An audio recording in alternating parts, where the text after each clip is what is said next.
Call the meeting order. We'll start with the pledge of allegiance.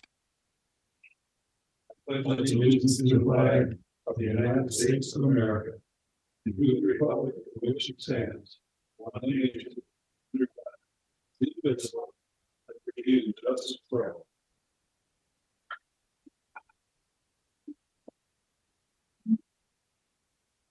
Okay, we have approval of the agenda. Has everybody had a chance to look at it?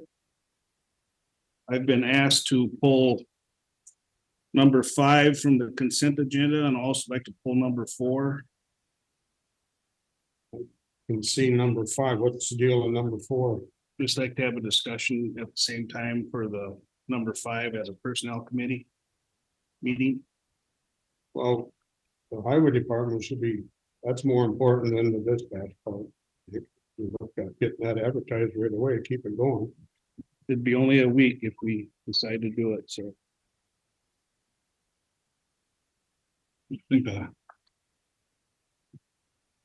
department head for the highway department has made a case as far as keeping the search going so that we're not shorthanded. You know, it's only a week before we advertise, but seems to me that he needs the person. So we're not adding to the demand on the staffing that we have, going from 10 to 9. It just makes sense to me to go ahead and get started with the process, right? We're not doing the hiring, we're just doing the process right now.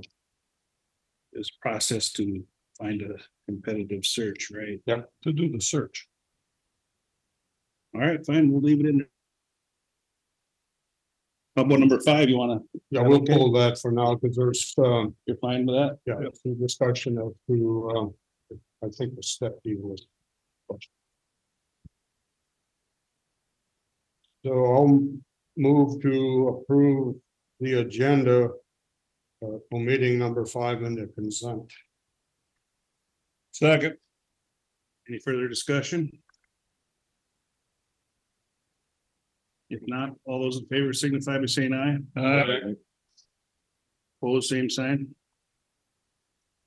Approve the minutes from board meeting March 12th. We had a chance to look at those.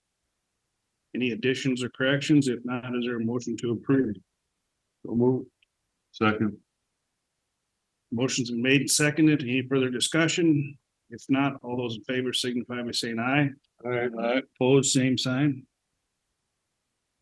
Work group session minutes from March 19th, 2024. Everybody's had a chance to look at those. Any additions or corrections?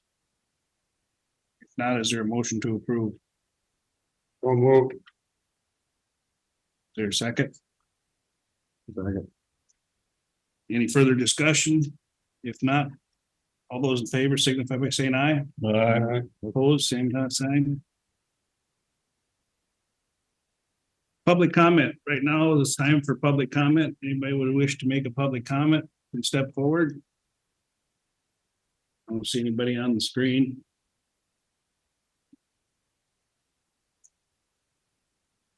Okay. Appointments, there is none. Consent agenda. Is there a motion to approve the updated consent agenda with number 5 being pulled out? Move to approve. Is there a second? Second.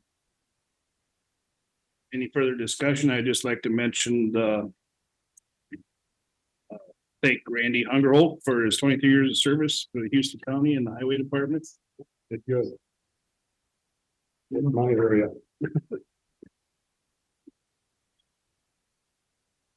So all those in favor signify by saying aye. Aye. Opposed, same sign.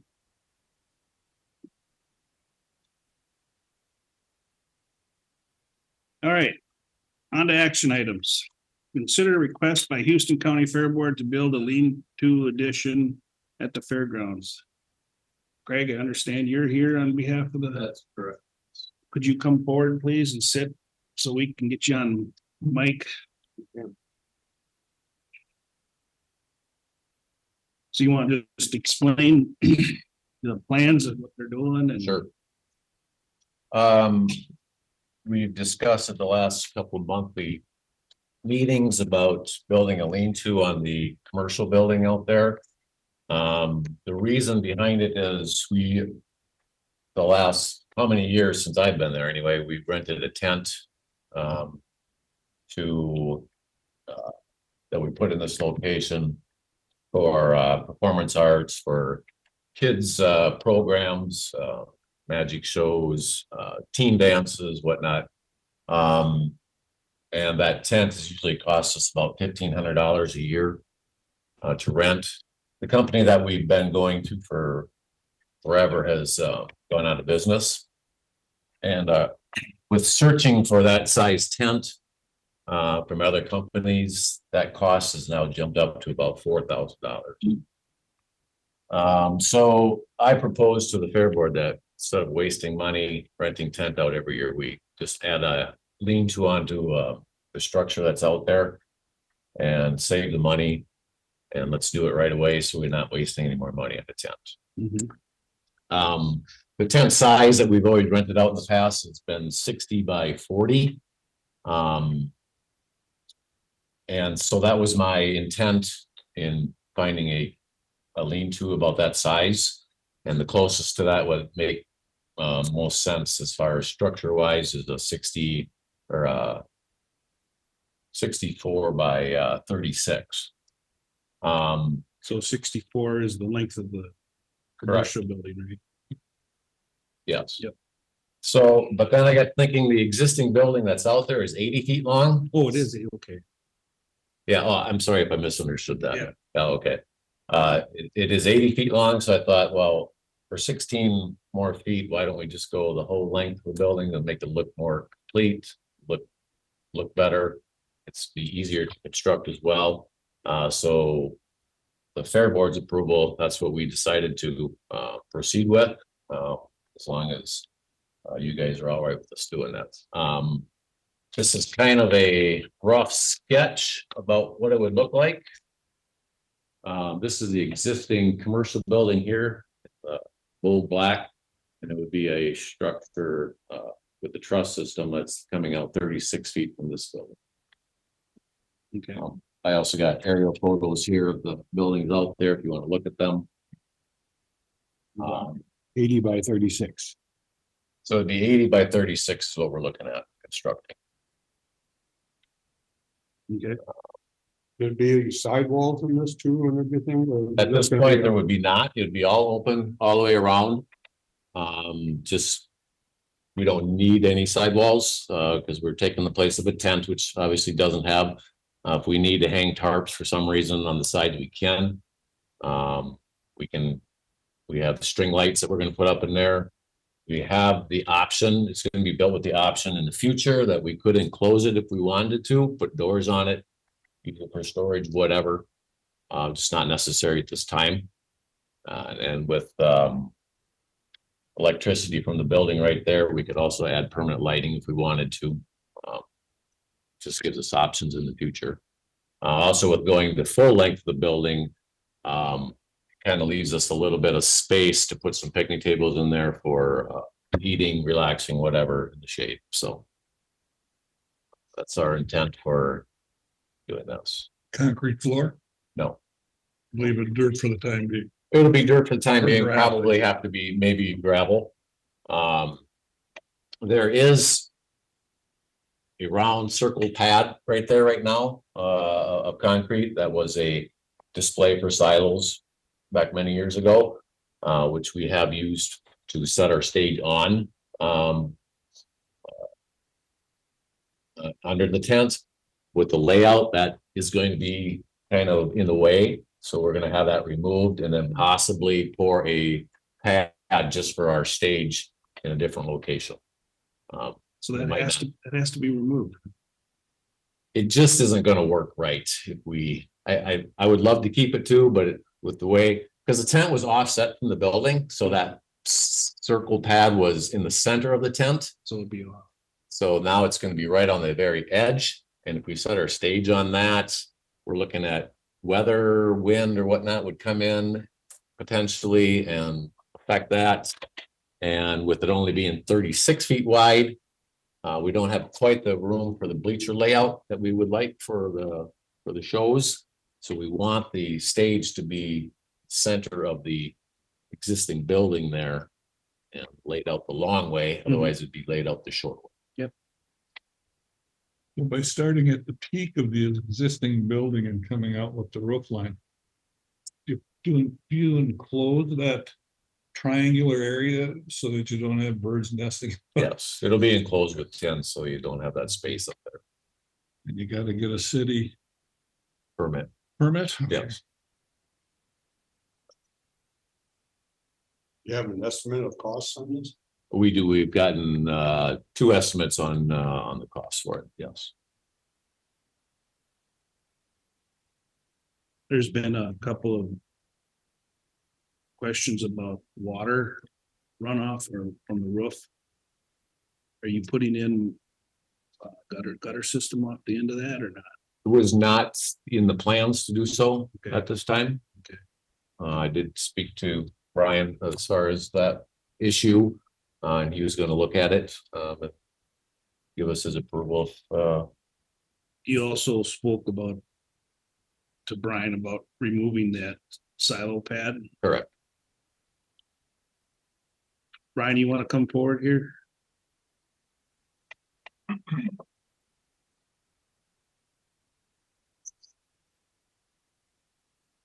Yeah, so Craig and I spoke about this last week, middle of last week. We went out there, had my highway department survey staff, went across the road, we surveyed this site to see how the water drains. The concern is right where History Lane connects into old or to East Washington Street. That's all sloping down into our highway department shop area. When we built our shop, we redid the very end of East Washington Street, trying to capture a little bit of that water, what we could to keep it in Washington streets of coming out into the highway shop area. The area, as you get beyond the pavement, where it gets into the gravel, a lot of that water starts shooting across the, what's that drive called? As it gets beyond Washington Street, it changes the name. But that water comes across the gravel down into our parking lot area. Street lane, This other one down here. So there's no storm sewer there? So there's no storm sewer down there. So based on the survey stuff that we did, it looks like there is a little shallow depression. Could maybe even call it a swale on the north side of the roadway. So that water really doesn't come across from where this building would be put at. That water is probably not really going to come across onto the highway side. So the highway shop side.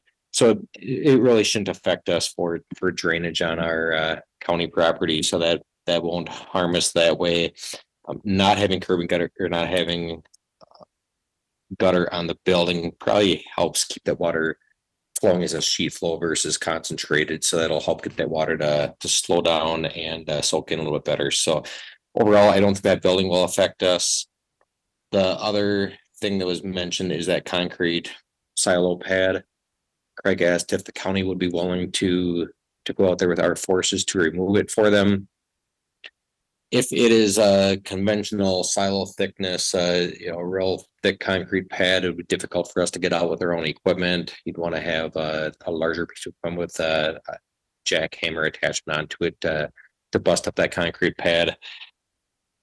We don't know that it is thicker. If it's just was built as a demonstration pad, it very well could be a fairly thin pad. And our county equipment could probably get that out of there on our own, load it up into our old trucks we use for rip wrap, and probably dispose of it at one of the quarries to get crushed. So I believe that we could help that way if the county board wants us to use county resources on removing that versus the fair board. I would assume it wasn't built like it was gonna be a filled silo, so. It shouldn't be as thick as that normally would be. You wouldn't think. you would hope so. They put up there wasn't. Yeah, I'm sure. Yeah, so everything is probably fairly thin I concrete. was We thinking can something, guys. bust up with their own equipment. Maybe we'd have to rent a jackhammer for attachment for one of our pieces, but it won't be a major taking, I don't think. And you won't know until you get into it.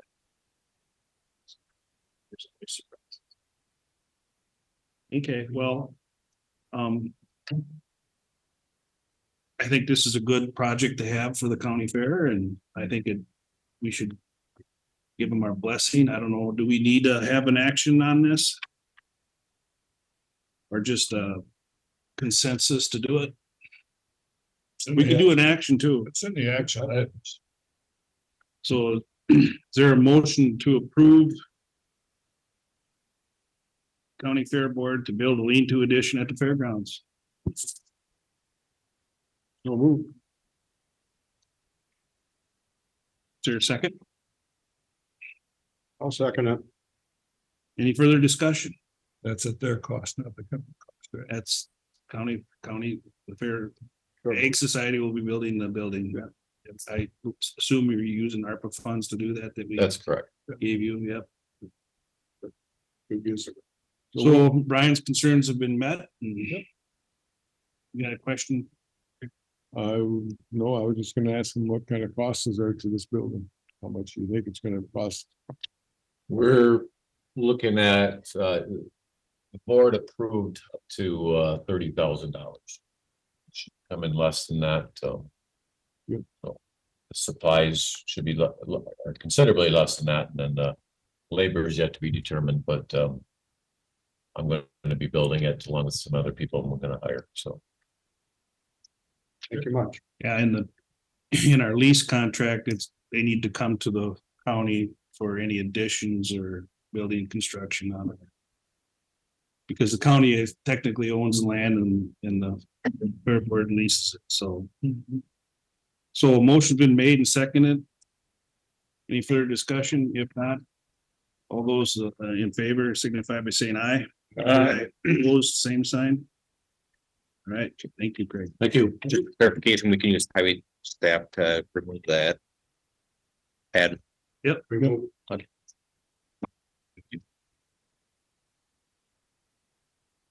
Number two, action item number two, consider accepting Brownsville VFW donation of $150 to the Veteran Service Office for any of the veterans' needs. Is there a motion to approve that? So move. Second. Any further discussion? If not, all those in favor signify by saying aye. Opposed, same sign. Number three, consider contracting with Collaborative Design Group for professional design services for upgrades to the public health area of the community services building.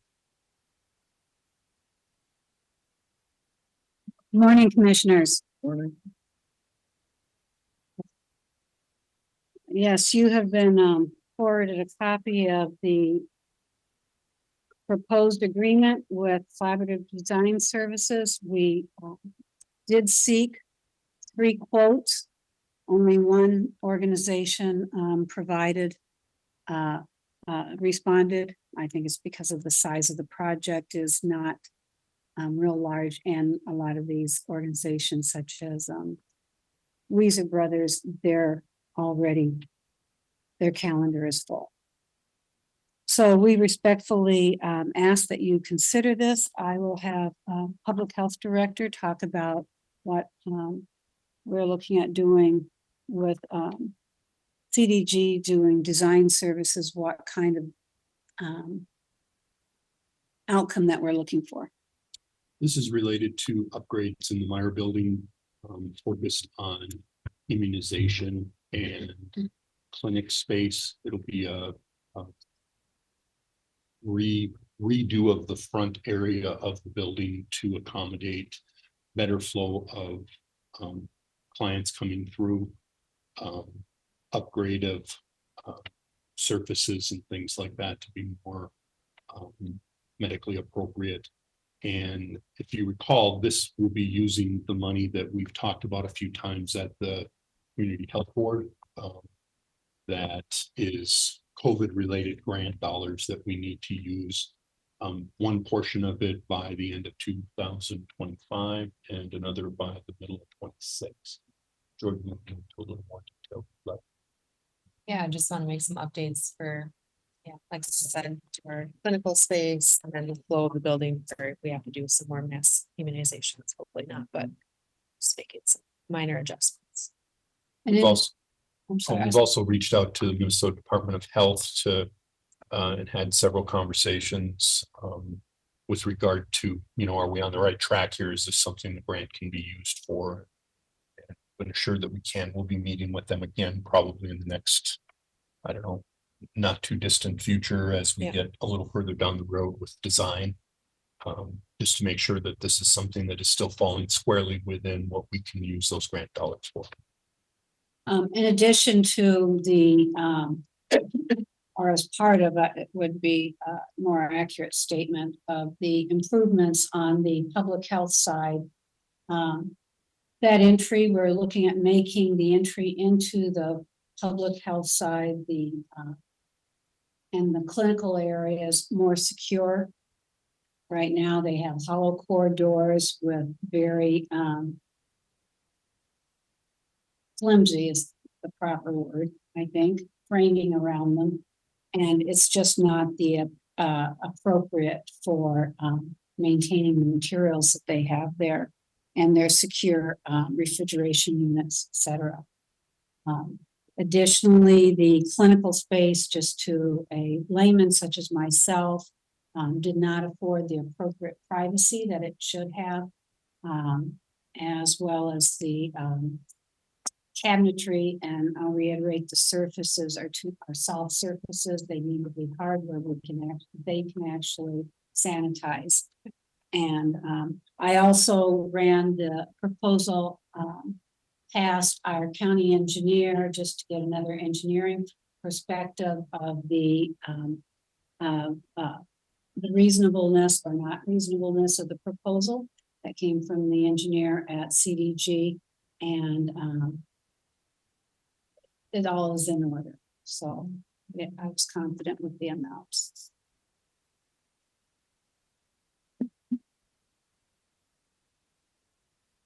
Any questions? Well, I mean, we're gonna pay them $33,000 just to come in there and tell us how to remodel it. It sounds like they know what they wanna do already. Why wouldn't we go to the people that built the building originally? They could come in and tell us what they could do and how they could do it. And save us $33,000. Well, part of what we're looking at is we have to take into consideration, Commissioner, the current mechanicals that are there, the airflow that is there, the upgrades we've made to the airflow to date. What, if we're be moving walls around, although they're not support walls, it impacts those mechanicals. We want to make, there is some plumbing that has to be upgraded, and all of that.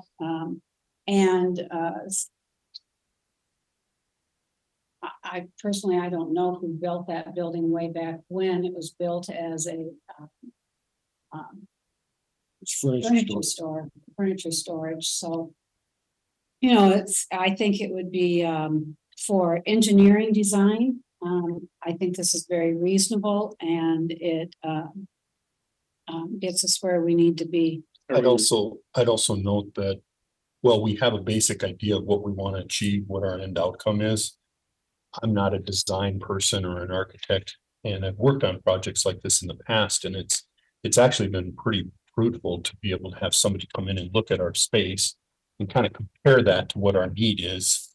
And they end up designing it or using it more effectively and better for the long term. So I think we'll get a better outcome that way. We know we want to improve our face to the community for especially for immunizations and potential mass dispensing. It'll also help with other things because there'll be multi-use space. And so having somebody with that design ability to say, have you thought about, twisting it this way?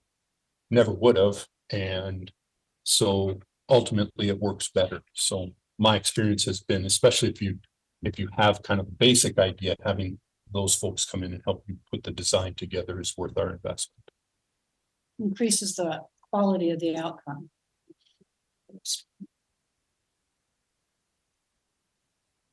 So CDG did our previous study. We spent $67,000 to do that study. Now we're going to give them 33,000 to do another engineering study. This is not an engineering study. This is, they, in fact, one of the reasons they are able to do it A design study. at the cost is because they already have a lot of the basic information that is needed in order to do the design work. And the other one included multiple buildings. This is just originally, when in that space utilization study, this project wasn't part of that. So this is a total rework, if you will, of that space over there for a different purpose. They're familiar with the building though, having done that project. Therefore, we can limit the number of on-site visits. I think there's 2 built into this contract. The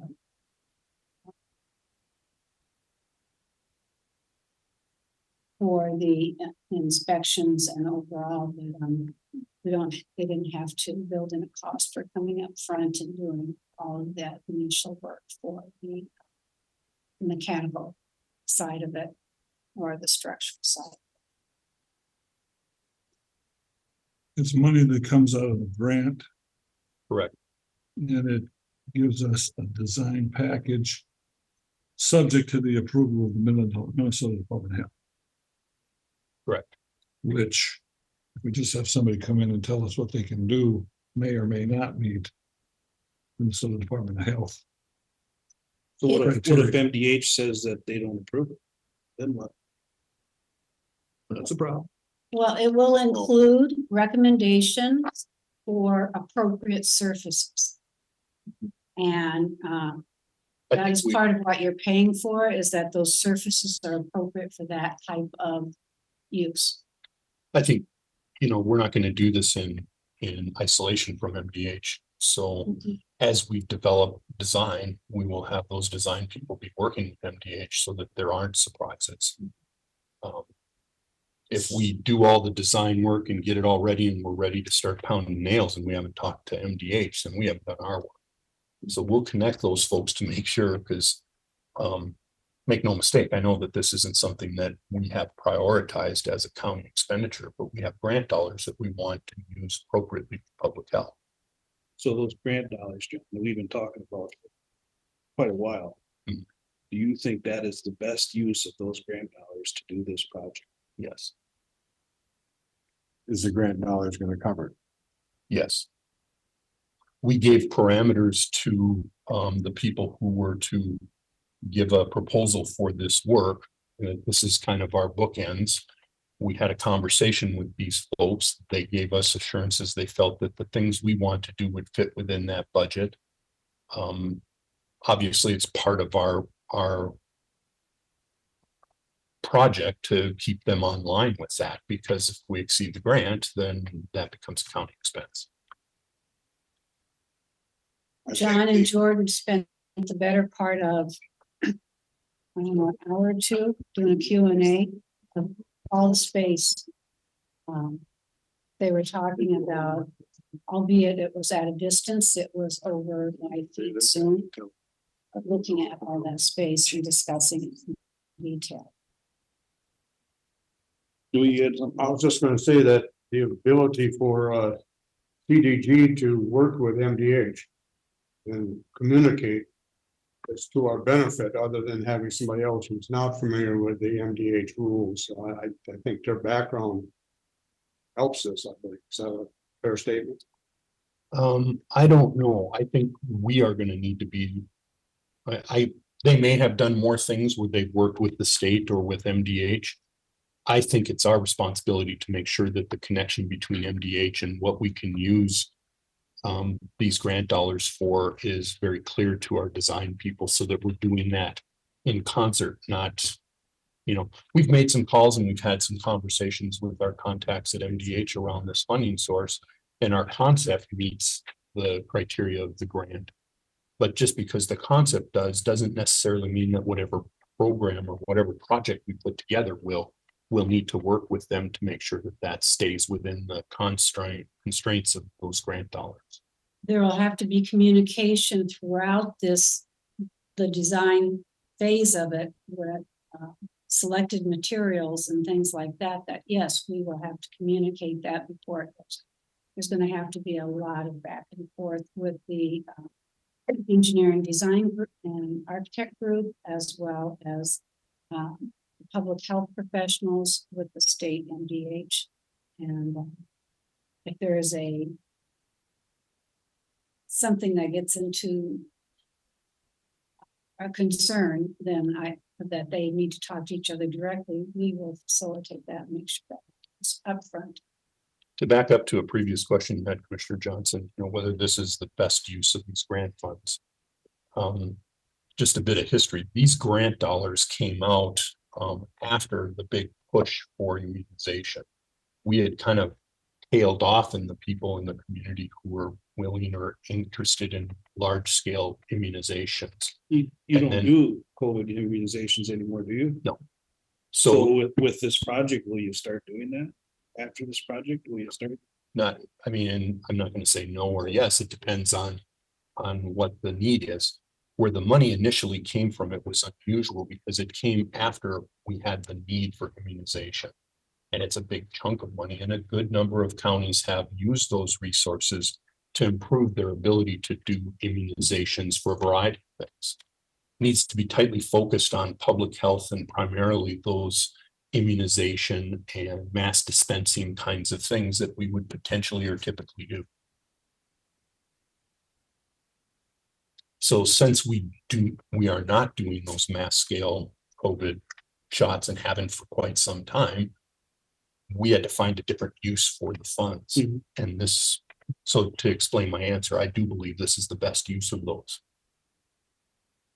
John, what are some of the immunizations you foresee that types, or Jordan, maybe, Now out of our office that we do, the immunizations for public health that you do, even during non-emergency situations? one. And childhood immunizations, if they need them, come through our office. If you, But no COVID immunization. Not at Not this this time. time. I've had a few people ask me why we don't do those anymore. I gave them your reason that demand isn't there. Is that fair to say? Demand isn't there. We have to. Typically, we have to buy those. So there's outlay there, and the shot itself only lasts so long. And so we were ending up having to destroy doses. I think the other thing with that is your primary care facilities and your primary care providers and pharmacies have gotten big into that immunization business as well. So the onesie twosies kind of were going to those places. We didn't see as many.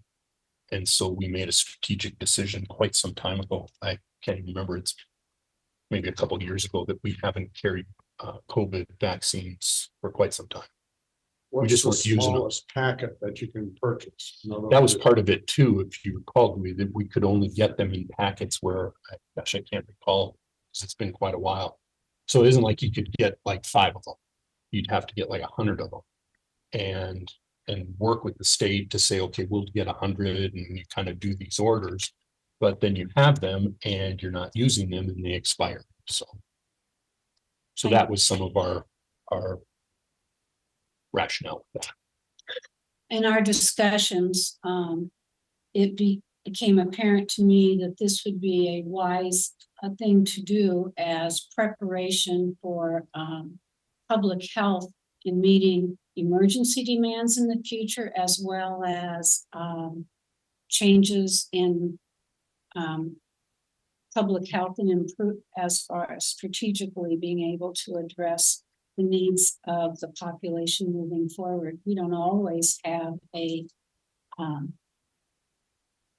crystal ball as to exactly what those needs are, but right now our facility is very, very limited, and this would afford us the opportunity to upgrade it to what it really should be to meet today's demands, the emergency dispensing demands, which if you could forecast your emergencies, that would be great. they're usually on us without a lot of warning. I think that's why the state has said these are appropriate uses. They know that there isn't wide scale COVID immunizations going on and haven't been for some time. But I believe, I'd have to look, but I believe these dollars had a federal source. And so they have worked with It's from the Federal CARES Act, isn't it? I'd have to look to confirm. But I think the state knows that improving our ability to respond to emergencies is a good thing and something we learned in the wake of COVID. And that's why they're approving these kinds of projects in other counties. So given what you just said and what Tess just said. So let's say, God forbid, in the near future, not near, whenever, Yeah, don't say near. I'm not gonna, no. So. If there is an emergency need like we had last time and we were at the community services building doing mass immunizations, will this remodel of the community services building be sufficient to do those type of things again?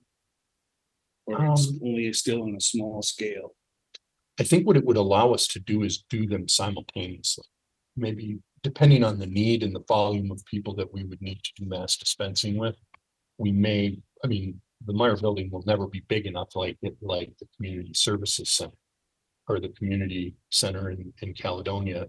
But the But we flow, could- I mean, The flow I would be heard that the flow is gonna be improved by Greatly doing improved. this. That's the intent, and we would be able to do more people there than we could have during COVID. And maybe we could have done more days, had more availability, because we were also trying to schedule the community center and a variety of different things, so. Also give a less disruptive work for the people who are in the office who could do it right there and do Yeah. their normal activities as well. Because we'd be in the same building and not having to coordinate. Yeah, because we didn't, our staff covered a lot of those responsibilities with the addition of a pretty historic volunteer presence at our clinics. Right. But all of our staff were involved in that effort. Well, it sounds like if this was available, they could do it 5 days a week if you needed a mass Gives us immunization. more options. Otherwise, before, when we used the community building, that was only one time per every 2 weeks or a month or however it was. I can't recall exactly, but you had to make arrangements as you just said. But this is ready to go if we need it, hopefully not. I look at the benefit there. It also, as I mentioned, will serve our other programs as far as WIC and other types of projects or programs that we need lab areas to work with children and mothers. And so it's not just empty space waiting for the next emergency. It will be quite functional for us as an agency. This is COVID funding? Correct. And it's a use it or lose it? So in the services not included, it says mechanical engineering and electrical engineering. So that's not gonna be included in the scope of the project? Well, they're not going to reroute any of that other than, in other words, they have identified where it's at, where the walls could be without, so that we could use the dollars in ways. So once you start moving all of, if you have to redo some of that mechanical, and I'm not talking about just wiring a light socket here or there. That would, quite honestly, on the Gobble up. construction side, gobble up all the dollars. So their design will be in ways that avoids all of that. That was one of our things, is help us do this without massively changing HVAC and electrical. Or impacting the airflow. I mean, we had a long discussion on where we pointed out and identified where all the vents are, how the airflow goes, where we could possibly move walls and things without impacting that mechanical structure. So you do have a schematic for all that? We, For the mechanical, electrical and airflow. they have identified where those are all located and where the, yes. I think they did that the last with the So. utilization. So it's not that difficult over there to know where your ventings, your vents are, because you can just see them and it's smaller. So given what Greg brought up, that's what we're getting at, that we know where the mechanical, electrical and venting and all that stuff is at. We can call it Winona Controls just as well as collaborative design. Yeah, And we will. If you follow back up in the contract where it says modified construction drawing specifications and documentations. One of the ticks is mechanical and electrical services are to be design built. So as you're building it, you make your adjustments according. So we can have Winona Controls or whoever. well, we'd have to, because they're not doing it, it's not included in the service. Well, the goal is try to design around it without impacting that. We will have to have electricians in.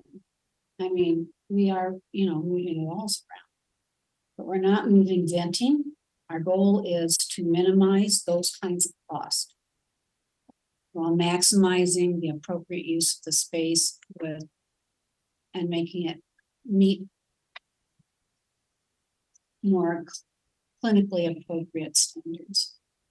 So in one of the services not included, it says changes to contract documents to accommodate changes in the scope, budget, or design preference after completion of the detailed design drawings. So that's after. In other words,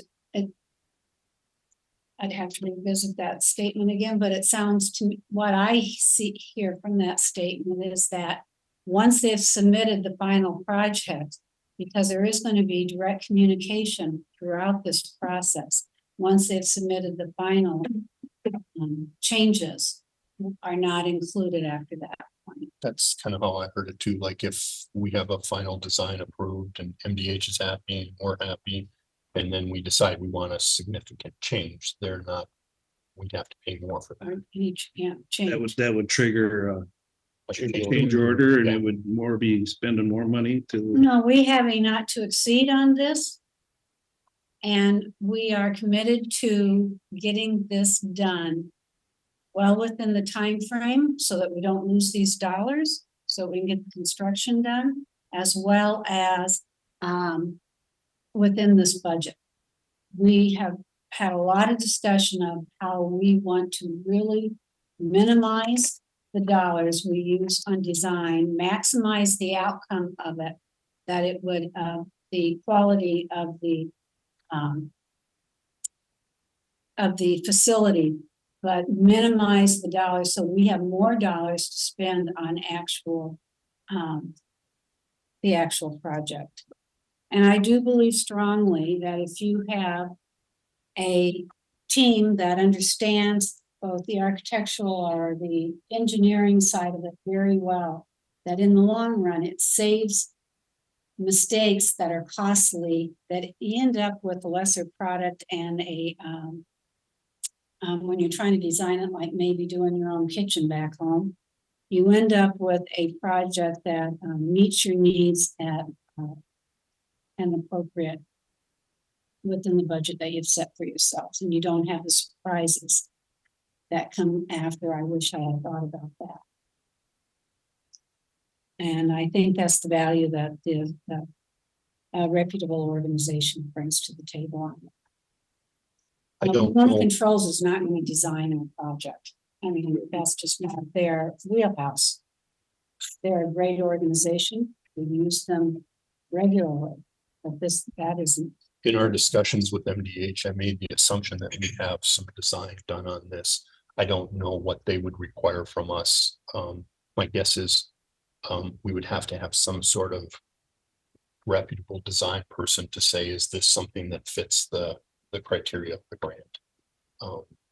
But I think in our discussions with MDH, it's always been assumed that we would do some design and then be working with MDH along the way to make sure that it still fits within their parameters. And one just little example of where the cost savings would be, we have a couple of sinks in different various locations that are not in the right location where we need them, or necessarily, or maybe they are. But when we design these clinical rooms, how can we do it in a way that meets the needs of Jordan's group without getting into piping in the walls at the same time and having to move sinks and things like that? Maybe one will have to be moved, but how do we minimize all of that? And that's the value of this, is minimizing those construction costs so we can maximize the dollars where we need them most on some of these hard surfaces, on some of the kind of furniture we have in there, security updates. When I say security updates as to the refrigeration units, right now they're just stacked on top of a couple of makeshift tables. They're not even appropriate, in my opinion. This is really going, I think you'll be very pleased with the outcome, considering the dollars that are involved. So this is just for the public health side. This isn't the whole building. Correct. No, it's not the whole building. Yeah, we wouldn't be able to use these dollars on anything outside of public health. In fact, we can't use it on human services. So how about the air and all that? That's gonna be all done by us. You're gonna remodel all the air conditioning. No, that's the goal. That's We don't- why this. If we get is into so air important. handling, that's probably all we'll do, and maybe not even that. So we're just gonna change the air handling in that segment of the building and not. We're not changing the, our goal is to design a functional clinical facility without having to impact the mechanical side of the house or shop. As minimally as possible, but the, But you mentioned the air conditioning on tables or whatever. no, those are. No. Refrigeration. Refrigeration for Immunizations. Okay. immunizations, they're like special refrigerators or Yep. freezers. I'm sorry for that confusion. That's,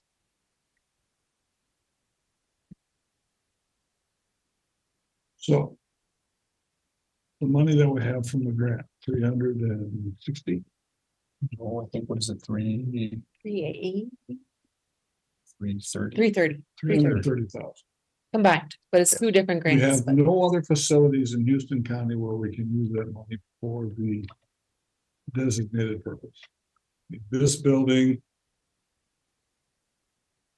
The County Justice Center, there's no other buildings in the county that Health and Human Services uses that would qualify for the using of this money. We did talk to them quite a bit about some of our other needs within, the scope of public health and human services. And they were very clear in saying it can't have anything to do with human services. So this is the only facility that we have where we could actually use those grant dollars. The grant dollars we have, if we don't use them, they go to Fillmore. If Fillmore doesn't use them, they go back. I suppose theoretically you could use them elsewhere, but you're gonna have to match them with an awful lot of money to put new clinical space in it, say if you want to convert another building to a clinical building. So where's that match coming from? No, you don't understand. This money is only for Meyer building. If Yeah. we want to do something in this building, it'd cost us a lot more than It cost you a lot more $30,000. money. We aren't talking about doing anything in this building. Yeah. Only the Meyer building is the one that's in question. It doesn't have anything to do with the veteran service portion of the building, doesn't have anything to do with the extension portion of the building. It's only the side that is used by And that'll be a Human very, Services for only the specific purpose of the grant. that I believe MDH will be very specific about. And when they look at our designs, they'll want to make sure that this is going just for public health. And primarily for immunizations, clinic space, that type of thing. And when CDG does this, are they gonna give us an estimate of cost? I would assume so. And if we get the estimate of cost, and let us say after the 32,000, which leaves us, let's use a rough number, 300,000. if the bid comes, if the estimate of cost comes in at $200,000 to do what they want. Then there's $100,000 still available if they have to do something with the mechanical or the. We won't know until we do the design, until we get an estimate of cost of where we're gonna be. And we'll have to, the opposite is true too, if it comes out. Their estimate and what a bid would look like for this to construct it comes in over the money we have, then we need to make adjustments. So that it stays So within the that's the budget. goal, is to make adjustments, so it's not gonna be over. I'm pretty clear that we have, We do. you guys have not identified the Meyer Building as a place that you want to put county resources. Well, wait a minute. If we do this, we are committed to keeping the Meyer building. That's not what I was saying. As I listen to county board meetings, I haven't heard a priority that you want to take county building and maintenance dollars, county levy dollars to do upgrades to the Meyer Building. And so with that in the back of my head, I am pretty clear that any project we do needs to stay within the constraints of the grant. So if we come back and we've said, here's what we would like, and they say, well, that's great, we can put that together, here's what it would look like, we may have to make some trims to make it work. That's not unlike building your own home. I mean, signed a home, there was all kinds of things I would have liked that ended up on the cutting floor, where it didn't fit the number. And this, I'm pretty clear from what I've seen from you guys, that me coming to you and saying, well, this is a good deal, we'd like more money from the county to complete the project. We need to work with this design group to be able to say it has to fit within this grant. But what I'm saying too also is that if we do this, we are committed to keeping that building and utilizing that building for the foreseeable future. Even though this is grant money from the federal government. Yeah, I Would that would be indicate safe to that say? Yeah, I agree with what you're saying. So if you think that we should get rid of the Meyer. I didn't say that. No, I'm just but saying. that's the, I'm that's just the saying. general impression. Well, that's been talked about. Yeah. I mean, that was the 67,000 we spent with CDG is to combine and move everybody here and then eliminate the Meyer building, but we got the estimate on that and said, I don't think so. 7 to 10. And I think they submitted two different plans, one utilizing the building and one not utilizing the building for office space. So that you knew where your resources were. I think with the grant money being utilized for this study to make a plan for the future. And if we don't utilize the monies, we're gonna lose it. I move that we go ahead with the proposal with CDG not to exceed 38 or 32.8. Motion's been made. Is there a second? I'll second. Any further discussion? We vote by roll. We can do that. Just to point out. With this commitment, this is. The talk of eliminating the Meyer building is off the table if it passes, so. Roll call. Any further discussion? Well, that's a true statement, but we don't have an alternative to the Meyer building without spending. I know. I'm just considerable saying, amount of money. we're making an investment here, so. We need to know what things will cost before we make that final decision. It's true. It's starting. And that's your 32,000 just to get planning. Right. Well, without planning, all you're gonna know. And I'll reiterate, just to make sure it's clear.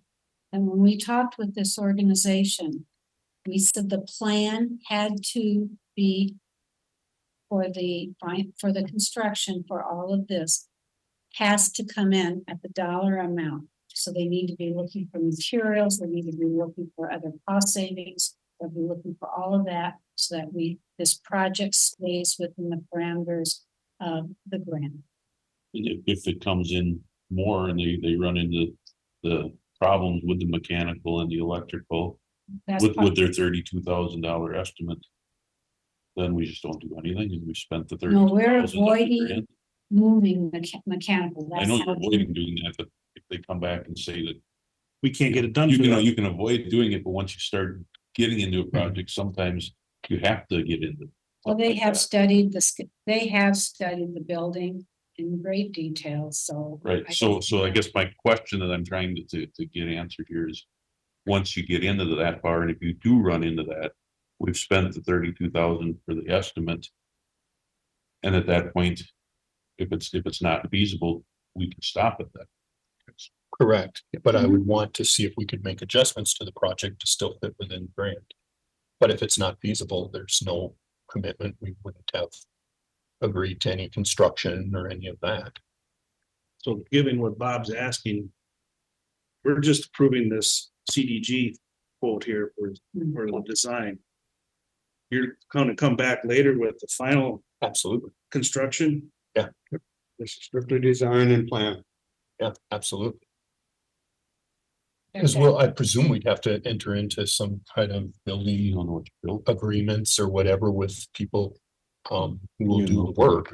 And so we'll have to come back with, here's what the bids were, and here's the people we suggest that we do the work, and you guys will need to approve that. So then my statements of saying that we're committed isn't really that factual because we're not that far yet. Correct, that's what I was wanting to get determination. We will keep the board involved at every time. All the major steps of the way. Okay, any further discussion? If not, we'll do roll call. District 1, Yes. District 2, No. District 3, Yes. District 4, Yes. District 5. No. Okay. Thank you. Yeah, thank you.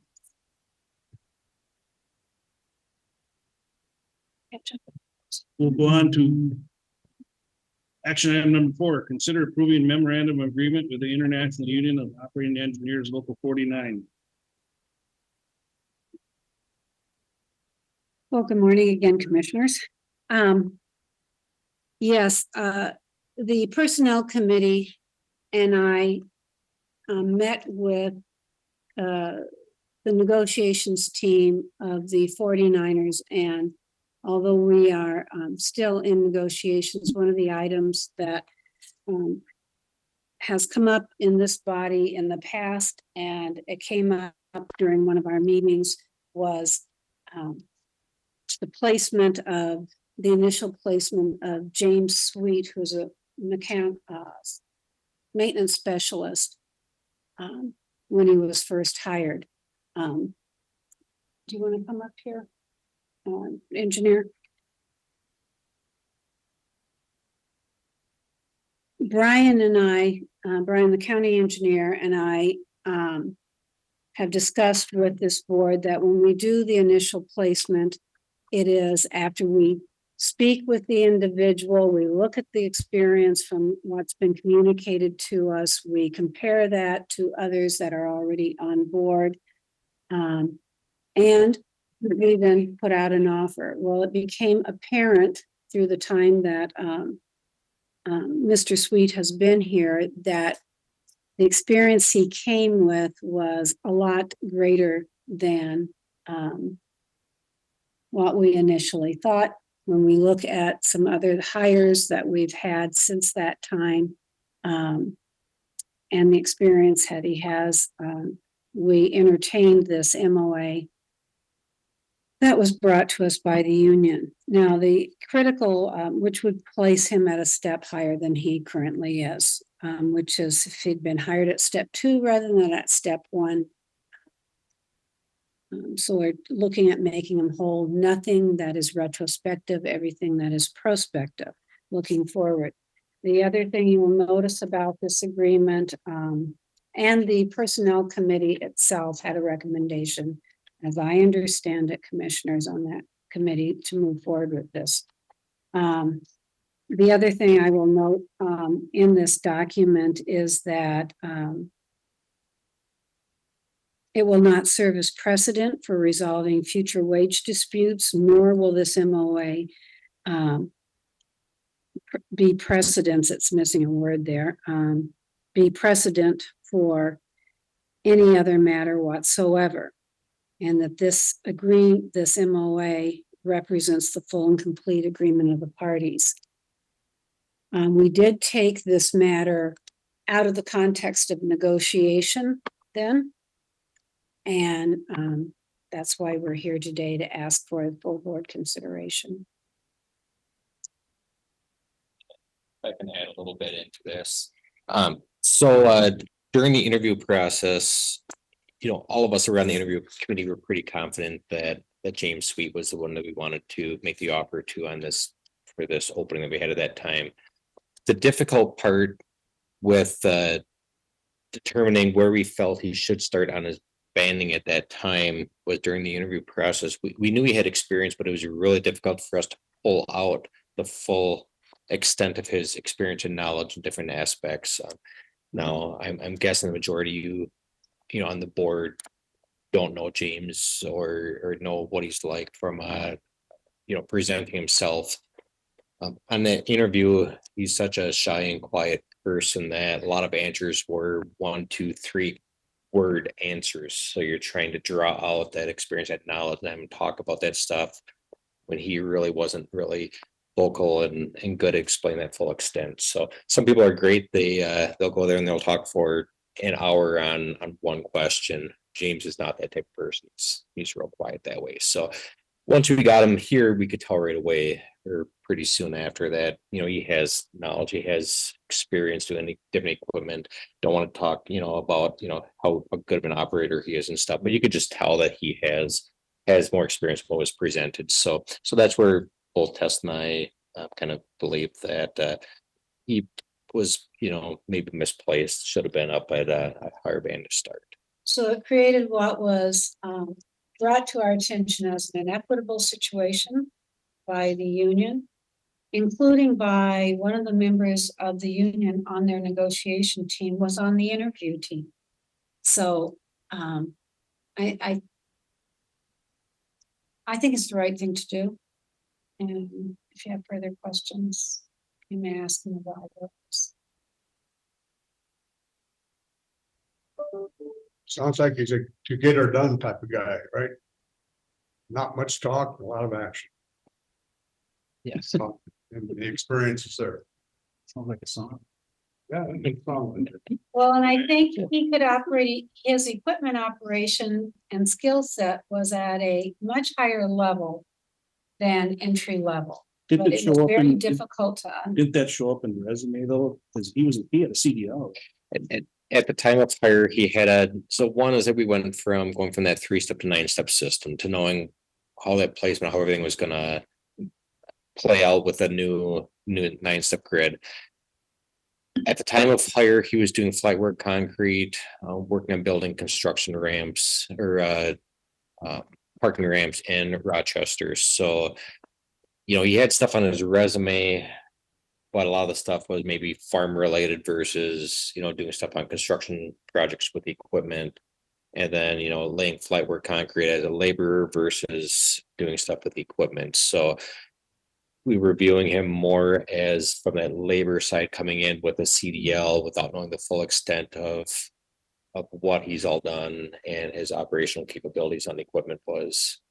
And there has been less, you know, training than what was expected. You know, he has that base knowledge is a little bit higher than what we thought it was going to be coming in. So on the questions, when we interview people, we go through all the different kinds of equipment. So they may have something on their resume or they may not. We'll still ask the question about that equipment, trying to draw out a little more about what, you know, what this individual brings to the table. And some people have. And we can only award, it's a scored interview, which means we award points for the level of experience that they have, that they are explaining to us, and they provide examples for, because we'll ask follow-up depending upon their experience. Well, when you work for him, what did you you know, whatever, and try to get into detail in their experience. And if we don't get the responses back, we can't substitute our thoughts for what theirs might be. We can only score them on what we have. And that is their resume, and that is the statements at the time. Now, I don't want to encourage people to expound. They think, okay, if I start just, they'll take my word for anything. No, we ask a lot of follow-up, and we do verify that as best we can with references and former employers. But on the other hand, we need to understand that people come to us from diverse backgrounds, various backgrounds. The way they think, the way they present themselves, maybe they're a more quiet person or a more extroverted person. And we're trying to sort through all of that when we do the interview and we make the initial offer, because we think that all of those personalities bring value. But this one we got wrong, and we're here to ask for a correction. Yeah, so when we ask questions on the various equipment and stuff, some people are like, I have 20 years in this piece, and I have 20 years in that piece, and I have 30 years in this piece, and I'm like, okay, you graduated from high school 15 years ago, and you have, 100 years of experience in all this equipment and stuff. And then other ones who ask, do you have an experience on this piece of equipment? Their answer is yes. You explain what that experience is at my prior job, and that's all you get for answers. So you keep following up, you try to get it out, but it's just easier with some people than Or you others. say you dug ditches. Well, were you doing it for laying pipe, laying utility, trying to get a sense of it? You did culverts. Tell us about what your job was when you did culverts. And how was, or your trenching experience? Well, there's trenching experience and there's a lot of different levels of that. And so I understand something. Did this get brought to us through the union made the request? they brought it to the table at negotiations. And then finance has had the chance to review this, not finance, personnel. Because, We were in the union negotiations, yeah. and we had a So- discussion. Was it brought up at the unions? The union brought it up that they want to move them? Mm-hmm. Yes, And did the committee think that was okay? Or what's the committee's opinion? well, yeah. I don't have a problem with it. It's just that. So this MOA that you read up here, is this something that the 49ers have agreed to now? Did they- I don't know if they've agreed yet. They're meeting today. They met yesterday and they did Oh. approve it. That's right, they, yes. So the language here, like on number 3 here, that's agreeable, that's agreeable to all the unions in the county, that this will never set precedent whatsoever. This is only an agreement with the 49ers. Okay.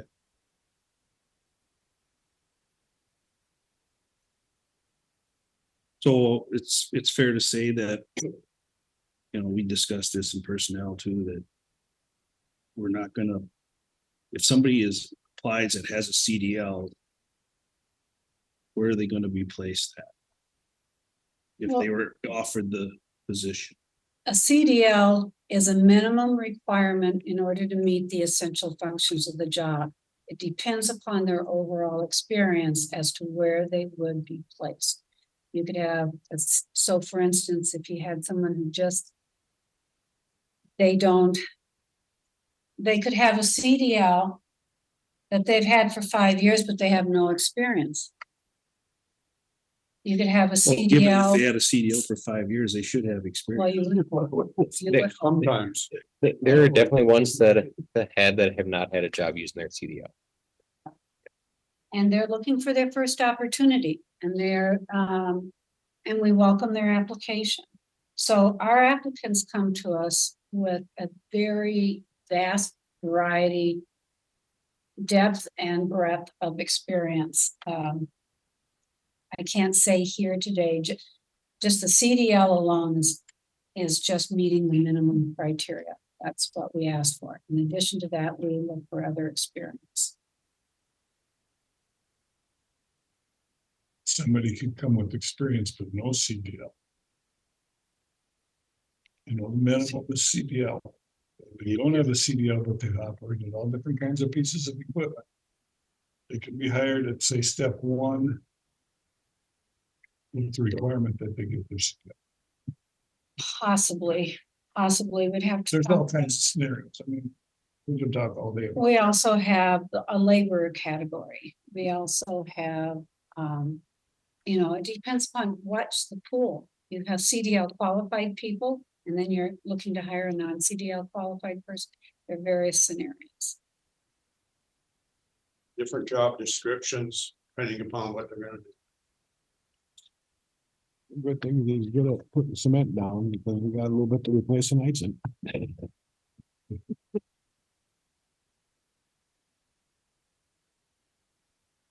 Okay. Is there a motion to approve the MOA? So move. Is there a second? Second. Any further discussion? If not, all those in favor signify by saying aye. Aye. Opposed, same sign. Thank you, commissioners. Thank you. Number 5, consider accepting Bolton Mank's statement of the qualifications and approving the county engineer to negotiate an agreement.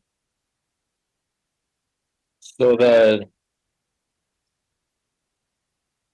we received, put out a statement of qualifications that was reviewed by the FAA for airport consultant to proceed with doing a focus master plan update and essentially start looking at the aerial photography with elevations of trees and figure out an instrument approach coming in to land at the airport for airplanes. Put this SOQ out to the consultants. We received 2 proposals back from consultants, Bolton and Mink and TKDA. The airport commission met and reviewed the proposals and evaluated them. Out of everyone on the airport commission that returned rating sheets, got 5 rating sheets back. Every single one of those had a slight favorite for Bolton and Mink over TKDA. Everyone believed that TKDA was a qualified firm. Just overall, Bolton and Mink had a little bit of advantage over TKDA for a few reasons, with experience of the support staff would be helping with the project. They're familiarity with the airport, and just overall, no reason here that we felt we shouldn't go with them. So at this point, we'd like to have the board approve work on an agreement with Bolton and Mink, similar to what's been done in the past for that overall planning with them, and then that agreement will start having dollar amounts tied to it for future design.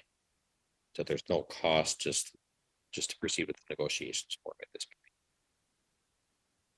They've been with them for 6 years, I see. Their experience with our airport and all the background. Yep.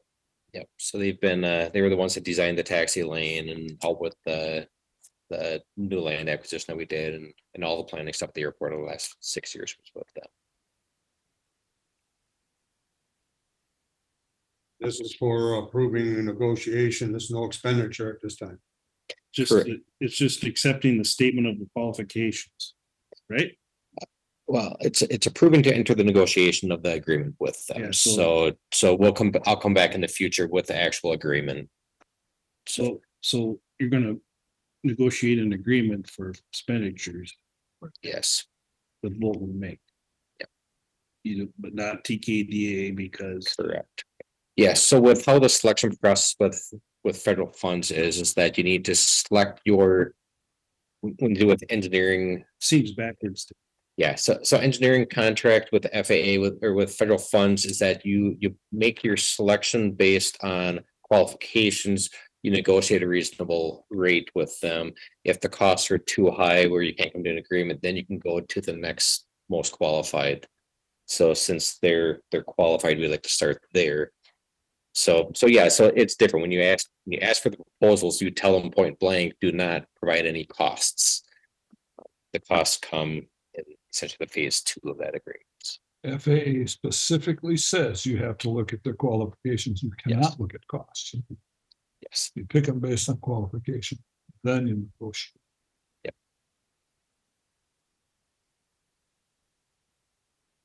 That said, I was on the airport, I am on the airport committee and did the review with different members of the committee from the public and what, and I make a motion that we continue with the negotiations and accepting Bolton and Mink as the approved firm authorized Brian or the county engineer to negotiate with them as far as the cost for doing it.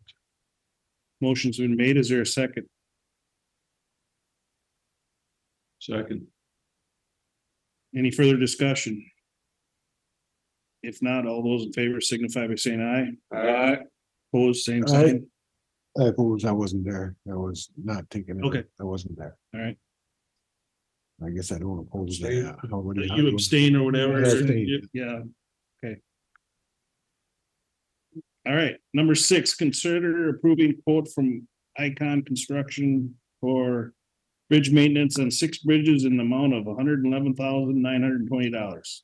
yeah, so before I talk about this, I want to do just a broad overview of the stuff coming up here on the quotes and bids being received today. So in the budget, we originally had $100,000 for this item. It was originally 150 during the budget cuts as we went through the process last year. This got reduced down to 100,000. The next item, we had $300,000 in the budget, came in at 303. So that's, 15,000 over the budget for those 2 items. But then when you jump down to the number 10 for the crack filling, our budget there was 60,000. So we are 2,700 below the budget on that item. And then the seal coat, I spoke with the board and got approval to increase the seal coat budget by 75,000. And the bids that came in yesterday came in a little bit under the original budget. So that 75,000 of extra money that was asked for will not be needed unless we have overruns as we do the work. So overall, we're going above by 15,000 on 2 items, and then the remainder of the stuff we're under stuff that was approved by well more than that 15,000. So this bridge maintenance That quote, makes us feel a little better. it makes me feel a lot better seeing those. Equipment last time, so It makes me feel a lot better having some of these numbers come in lower. So the bridge maintenance quotes, we do put them out there that we can select them on an individual basis. If we wanted to stay within the 100,000 budget instead of going over on it, we could knock out one bridge and stay under the original $100,000 budget. And we could do that by knocking out bridge on County 18. But essentially, this is all bridge maintenance work. So a lot of it is resurfacing the bridges, keep that water out from getting into the metal within the building and causing corrosion of the rebar. So that's what a lot of the stuff is. There is some repainting and some sandblasting of stuff and some bridge piles and stuff too. So again, trying to keep the metal within the structures from corroding. We have 2 bridges on County Road 8. Oh, 1. Yeah, so we have 1 bridge on County 3, 2 on County 5, 1 on 15, 18, and 24.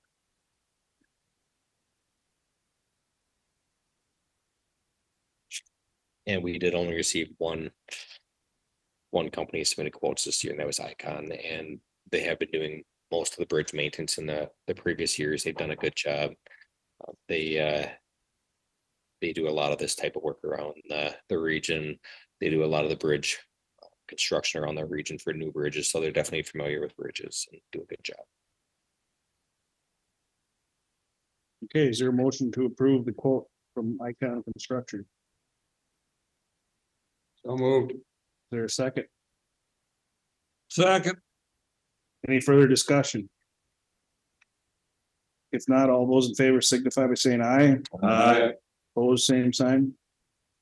On to number 7, considering accepting low bid from Bruning Rock Products in the amount of $303,190.22. So we went out for bid. We received bids back from two firms, Bruning Rock Products and Dunn Blacktop. Bruning was about 21% below the second bid, so their price was quite a bit less. Said overall, it's near our budgeted amount, and this is for shouldering of about a quarter of our roadway system. So actually, it's close to about a third of our roadway system. The roadways have pavement on them.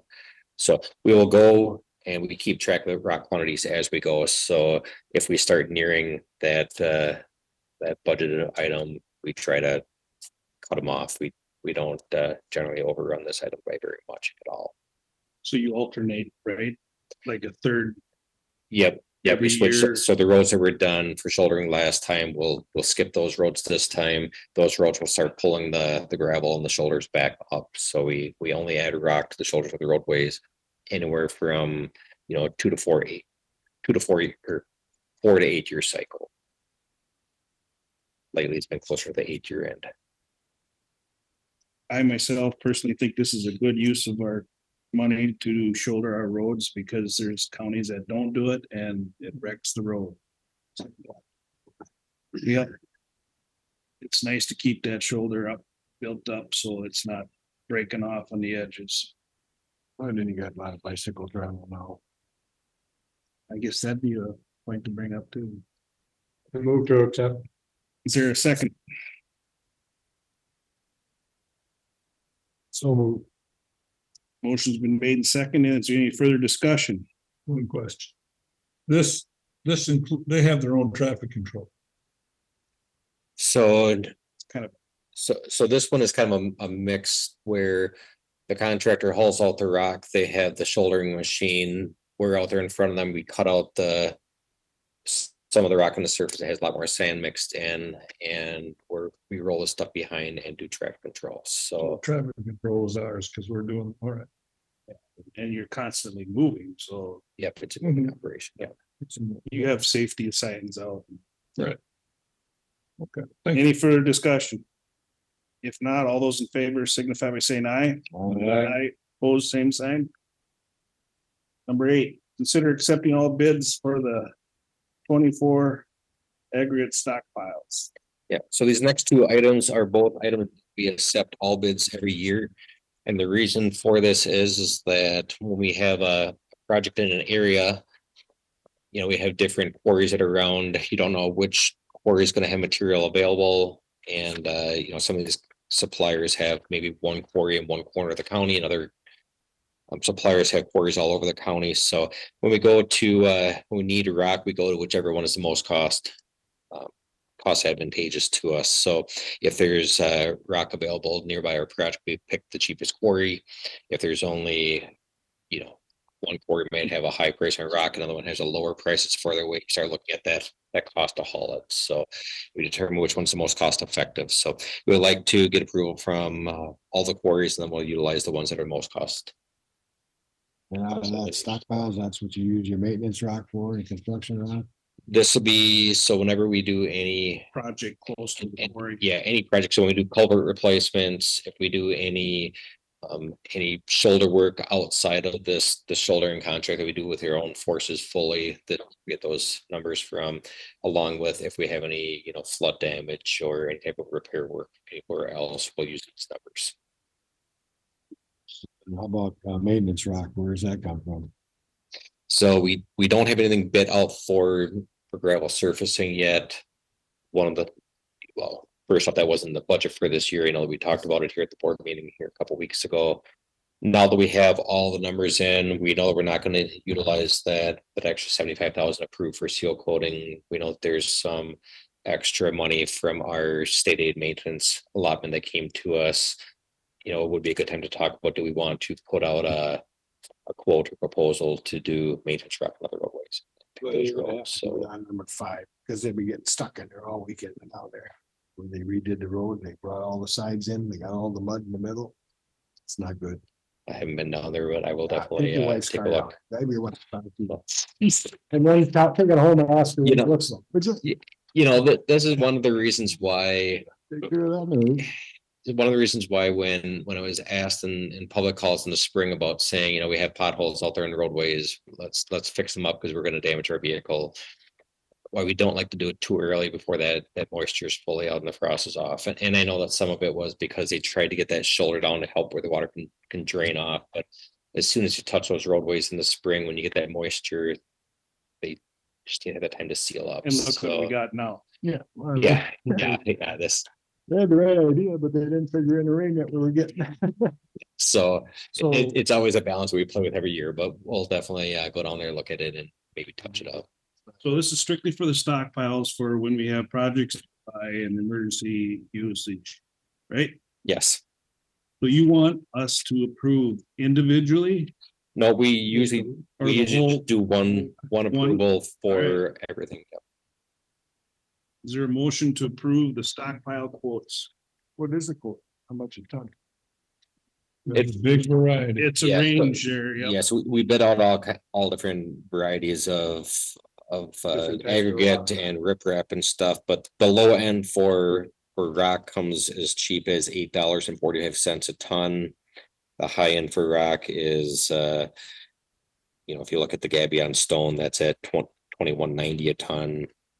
Riprap, you know, it varies from Well, the Gabion stone is a $13 different and up. Yeah, classification. Gabion stone is a clean rock, so high end of class 5 is at you know, $13.95 a ton, but most are in that, you know, $8.50 to $9.50 range.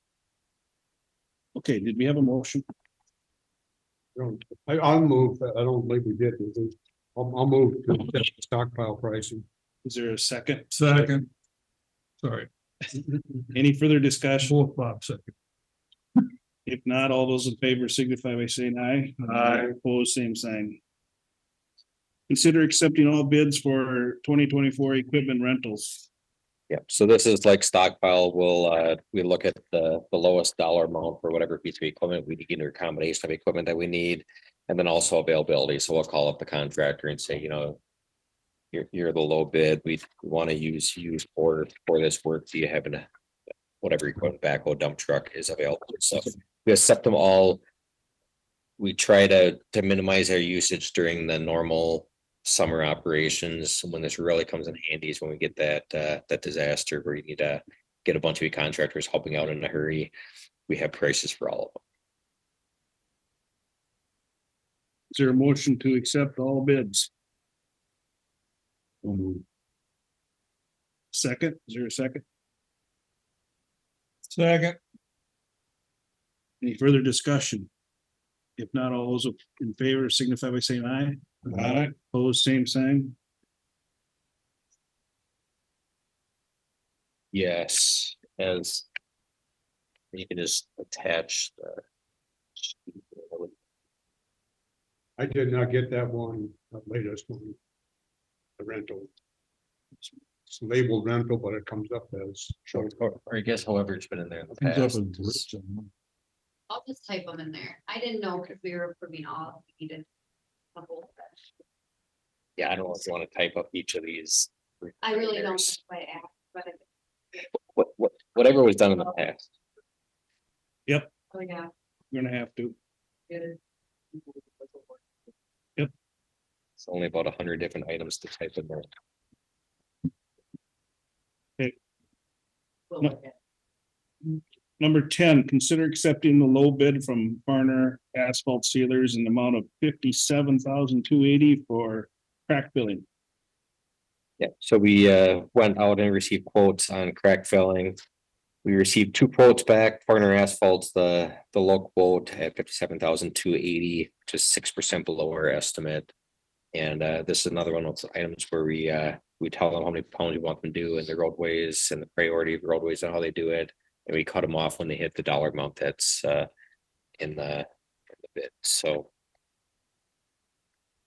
And Farner's done this type of work for us quite a bit in the past, so very familiar with how the county's operations are and what we want to see and expect. Is there, You go ahead. Do you specify, you're specifying which roads we tell them which roads, we tell them exactly what tar to use out there for the sealant and stuff, and yeah. Yeah, we tell them the orders, so, 15, 4, 11, and well, 26, 15, 4, 11, and 22 in the priority order too. Is there a motion to accept the low bid from Partner Asphalt? So moved. Second, is there a second? Second, Any further discussion? If not, all those in favor signify by saying aye. Opposed, same sign. Number 11, consider accepting the low bid for 2024 seal coat. Yeah, so we opened bids up yesterday for seal coat, so this will be a late addition, getting these numbers to the board. We had the agenda item submitted, but not the actual numbers, so we had 4 bids received. The low bid was Scott Construction with a bid of $448,814.23, 448,814.23. Our engineer's estimate was $521,070.46. And actually, if you look at the second, third, and fourth bidders, they were all in the $557,000 to $576,000. So Farner was substantially below our engineer's estimate, and the other bidders, we did look at the cost on a per unit item to make sure they didn't miss anything within the bid as far as prices. And it appears that it's primarily their aggregate being spec'd out for or aggregate being supplied for the seal coat is being done at a much cheaper rate than the other ones are able to provide their rocks. So Scott Construction definitely has done seal coat in this area before. They know where they get their material from. I have no doubt that they know how much rock is needed on these roadways. So I believe it's a good bid and would recommend awarding it to Scott Construction. And we're almost talking 100,000 difference, aren't we? Yeah, first bid to second bid is a little over 100,000.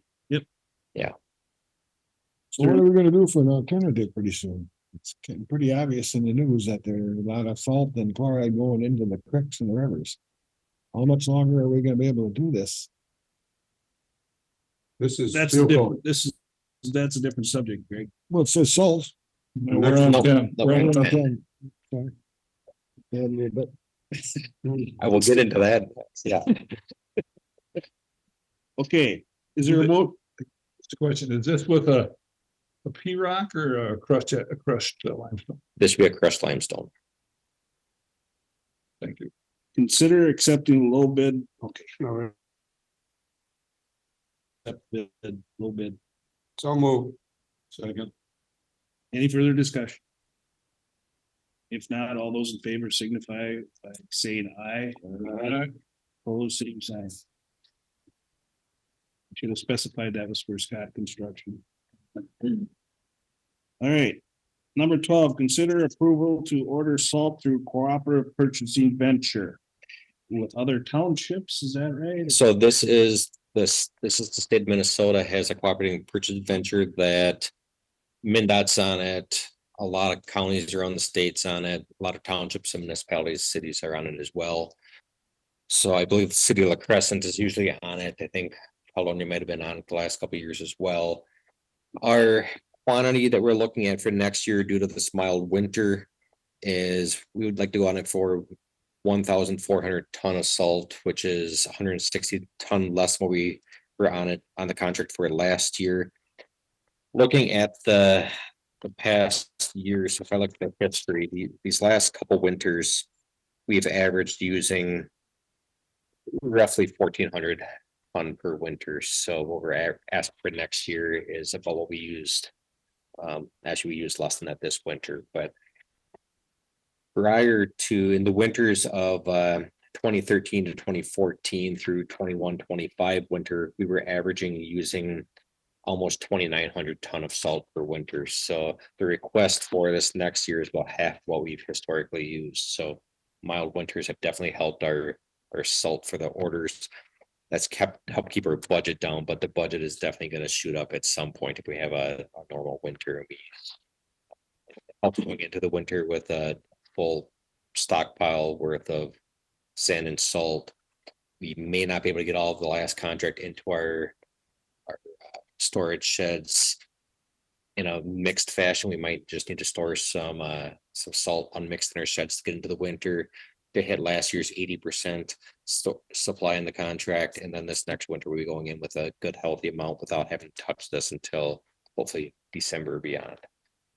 But quantity wise, I think this will be enough to get us through this next winter, but at the same time, we're not asking for what we feel is a good reasonable starting point. We do have a 20% overrun or underrun as needed on this quantity. We are committed to 80% of 1,400 ton. That's the minimum. Anything beyond that, if we don't take it, we get penalized for, or we can pay them to store it for us at $5 per ton per month, which adds up in a hurry. So we don't want them to store anything. We will take at a minimum of 80% of this. Numbers, we commit to the quantity, and essentially we're committing to the price because we're lumping ourselves in with the state bid without knowing what that cost is. It gets bid out. There's usually 3 or 4 suppliers that bid on the price of salt. Houston County might get 1 bidder, we might get 4 bidders, but ultimately the state will select them based on the lowest cost. So you're going through the state bid? This is going through, this cooperative purchasing venture, essentially, we're going through, it's a little bit different than the state bid because we don't know what the costs are upfront. We're So committing to it. it's not really the state. It is in the fact that we're going through the state, and the state's bidding it out. We're lumping ourselves in with this big group of other counties and Yeah. cities and townships. And then the state's handling all the bidding of it.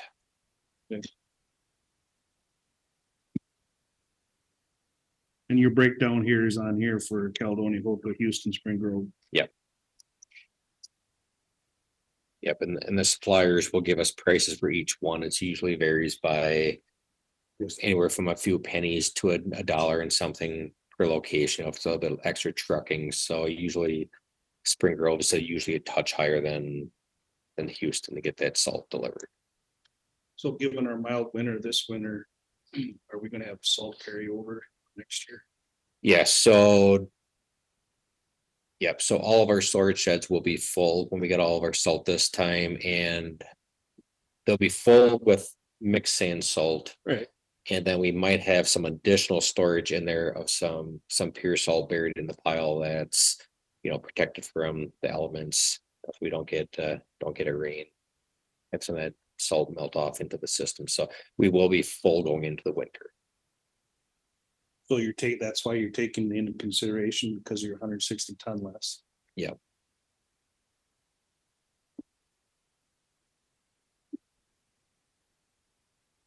Greg, did you want to bring up your? Well, I mean, they're gonna outlaw us from using salt and chloride pretty soon, so what kind of alternative do we have? So. Yeah, so the state's looking at, impairments of different waterways for chlorides. So that issue is not an issue in Houston County yet. In outstate, the areas that's become an issue at this point is generally the Twin Cities metro area where you have ponds and water bodies that are sitting there without having that steady flow through. So usually the rivers that salt is getting flushed out, and we don't have the issue here. The issue becomes the problem in the Gulf of Mexico. Not that we want to pollute the Gulf of Mexico, because we definitely don't want to have a dead zone there. That's actually shrinking. I have heard that but it's going to take a long time to, really fully come back. But Salt is shrinking. Dead zone is shrinking. the dead zone is, So, But yes, so overall, I mean, the state could definitely start limiting us. We are taking, so like in La Crescent's MS4 community.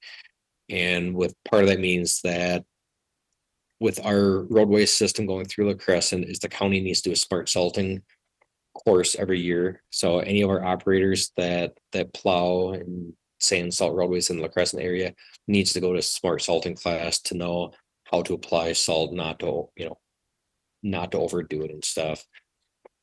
We've used chloride or brine a little bit in the past. We don't currently, just because we don't have our own brine maker and the coordination and getting brine from MinDOT and making that all work just wasn't a great option for us with our plowing operations because our spreader set up in front of our rear axle. So you're dropping on that salt and brine, and it's spraying right back up on the vehicle and causing more corrosion. And it's just better for us to go back away from it. So in the future, we very well could go more brine and less pure salt, road salt, like what we have been. We definitely need to keep on our staff and not put down extra salt at the same time, keeping the roads in good shape and free of snow and ice. I was told by the DNR that we're gonna have to get a permit through them, put salt and chloride. So Yeah. haven't heard that yet. Well, I mean, it's coming. and Well, no one's pushing it. You should point out too that in the Windlack area, River Soil and Water did a study on the creek system there for that Yep, particular, area, and they came back clean. That's There was good. no elevated salt exposure in the Pine Creek. Yep, Pine Creek, yeah, that was a concern. I was Yeah, we were I worried was about curious, that. I was curious what the study was, and I was really hoping it wasn't gonna impact us, and thankfully it doesn't. Yep.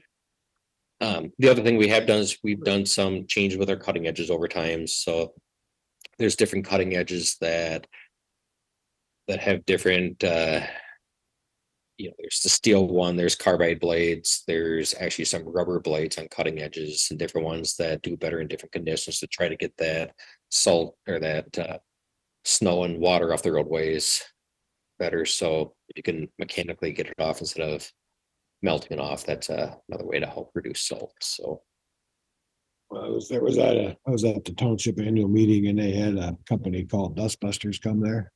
They sell chloride and all that stuff. And they were telling me that in certain places, they gotta get a permit to put chloride out. Probably in the lake areas, probably. I suppose Yes. with density of water. yeah, I would guess when you look in I think there might be one or two lake areas up further north that have high chlorides, but it gets into when it's in impaired waters. So La Crescent with Pine Creek, there's impairments for bacteria, which doesn't affect us, but then also for sediments. So because of that sediment impairment, we have to do more stuff to keep sediment off our roadways and around towns. So if we had a chloride impairment, like what a couple of communities up by the Twin Cities areas have, then that absolutely would start restricting chloride. I've been hearing stuff about this. I'm just curious if you heard it. Yeah, we're slowly working toward, with the state, We're gonna take it away sooner or later. It's just how we gotta work our way out. I don't know that it would go away. I mean, there's also, they're looking at other products on, is there other ways to get chlorides out of the salt, and there's definitely means, but it's a lot more expensive. So Hopefully I'll be off the board if they take that away, so you're gonna get the phone calls. I move to approve the ordering of the salt as presented. It's part of our operating needs. Is there a second? Second. Any further discussion? If not, all those in favor signify by saying aye. Opposed, same sign.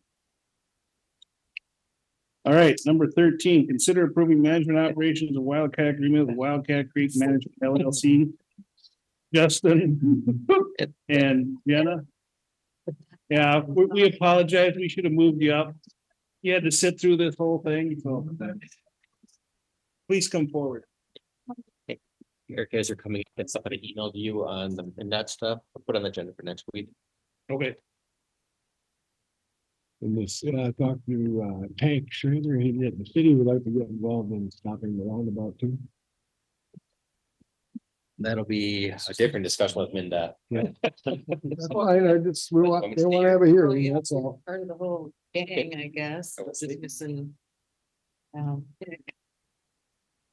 Well, you all received a copy of the Wildcat agreement in the packet. And this is a product of meetings, committee meetings and meetings with Justin and Jenna, and coming to agreement on some terms. Basically, there's no change in the management terms. The terms that needed to change were the payments. because the county is now collecting all of the reservation fees for the camping and the shelter. So we had to come up with a different mechanism of how to get the money to them as opposed to them collecting it and getting it to us. And there was negotiations resulting in the contractor receiving the first 52,000 of the camping fees, which last year it was $48,000, but so it's an increase of $4,000, but it's really only an increase of $2,000 because they would have gotten 50% of that next to 4,000 anyway. So it's not that big of a change. And there's when they will get the payments from us, the first one will be once the contract is approved and we receive the insurance required certificates, they'll receive a check for. Yeah, is it? Yeah. Yes, half, and then another payment on May 1st, another payment on June 1st to come up with that first 52,000. Any other additional reservation fees that the county collects through the online system will be analyzed and split 50-50 with them.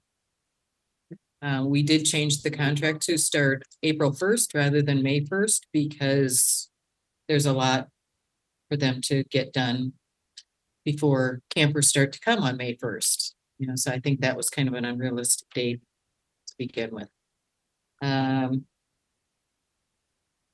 It keeps the split of the other items at 50-50 that they collect at the park, which is the dump fees, the shower fees. There's something else. The boat launch is 85. County, they keep 15%. Concessions, they get the bigger amount. Concessions. Concessions are the thing. A lot of discussion with the individuals and then the committee, and I think that we'll come up with a equitable solution. And I look forward to working with Justin and Jenna, so I move to approve the agreement. I'll second it. Motion's been made and seconded. Any further discussion? Curiosity question. So any outside labor? Not, I'm just asking the question as far as the payroll business. We don't anticipate any outside labor, so you don't have to meet all that federal. No, it's just gonna be me and then part-time help with hers. Right. So you're not hiring any At the moment, no. additional help. And she's But- part of the LLC. Right. So I'm just talking But, outside the you know, LLC. it's another thing where we didn't necessarily ask. Who did we approve a contract with? For the other part, we didn't ask them if they were gonna Fire get contract management. with labor or put. But it You is know, a it's question that something was that brought up. they have to manage that, and that's addressed in the contract. And they've read it and agreed in signing the contract that they are going to meet the requirements of the agreement that we have with the Corps. Okay. So, Just so everybody knows what those rules are, that's. The payment, taking care of the workman's comp and all that, after get into that situation, that's not our bailiwick. they are acknowledging that they are going to do that.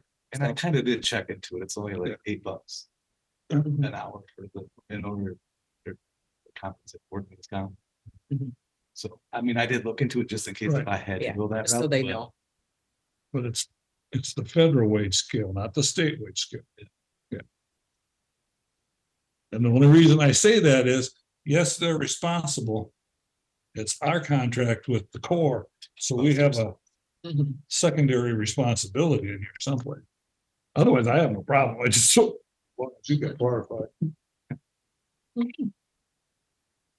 No more questions for me. Thank you. Sorry. Well, thank you for wanting to do this and thank you, Carol and Brian and the committee for getting this done in a fairly timely manner, just in time to get it done, so. Mhm. Motion's been made and seconded. Is there any other further discussion? All those in favor signify by saying aye. Aye. Opposed, same sign.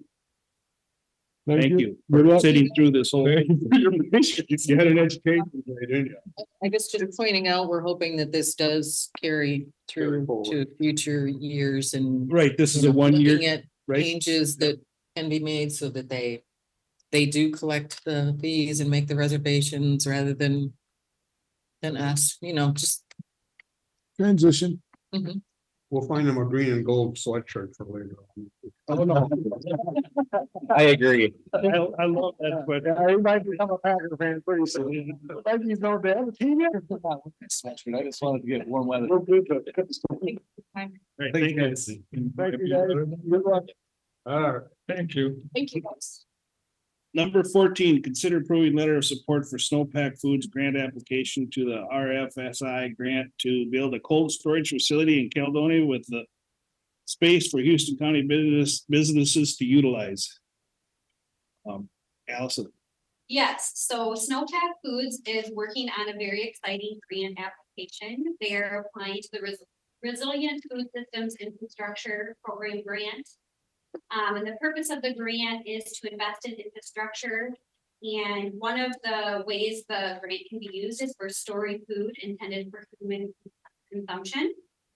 And the really great thing about Snowpack Foods' grant application is they need to build a cold storage facility right here in Caledonia in the industrial park, and they are willing to build extra space so that local businesses, other local businesses that need cold storage can utilize it, which is excellent and a huge need. I just want to really quick read from a letter of support from Courtney Virgie Swanson. She's my colleague and she works as the Spring Grove EDA director, because I think it highlights the need really well. So Courtney says that through the past few years, we have seen many more young, small scale farmers move into our agriculture community. And to support this growing local foods movement, I began convening the farmers together to discuss their challenges and our collective opportunities. And I've been involved with those discussions as well. But this is coming from Courtney. I was surprised to hear that their major need was storage of their products. Many do not have infrastructure, space, or finances to build their own cold storage, and they rely on their personal garages full of cheap chest freezers, which obviously cannot accommodate pallets, organized box systems, and professional packaging or storage that they want to provide for their customers. They drive over 80 miles away to cold storage facilities in Rochester, Minnesota, which costs them valuable time on the road.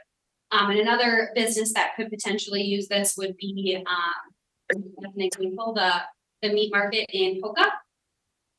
They too could utilize some of the space. So we are asking for a letter of support from the commissioners. The EDA is also sending a letter of support for this project. Yeah, does anyone have any questions? So you answered one of mine. So there's gonna be space available for outside people other than Snowpack. Correct, yeah. Do you have an idea how much they indicate Well, what their needs are and then what the surplus would be? the plan is to build a 30,000 square foot cold storage facility. And I've been helping them reach out to businesses to try to gauge the interest. And I'm not sure of the exact square footage of the actual storage. But there will be some. As Allison mentioned before, that this has been expressed a lot at our EDA meetings about having something like this for small businesses in the future. So I think this is a good thing to support. And you all got a copy of our letter of support here. So I think this is We talked about it last year when I was on EDA and I supported it wholeheartedly. I moved to approve the letter of support. motion's been made to approve the letter of support. Is there a second? So move. Any further discussion? If not, all those in favor signify by saying aye. Aye. Opposed, same sign. All right. That ends our action items. Now we'll move on to discussion. Discussion item number 1, discuss possibility of Houston County having a county coordinator or administrator. Bob. Just curiosity with regard to something we talked about and not talked about. But if we had a coordinator or an administrator and taking some of the things like the auditor's office taking care of wildcat. Auditor's office taking care of leases. The Carol taking care of all the vehicles. Tess taking care of all the building and grounds facilities. There's a lot of different things that an administrator could take care of, as well as being the go-between between the board and the department heads.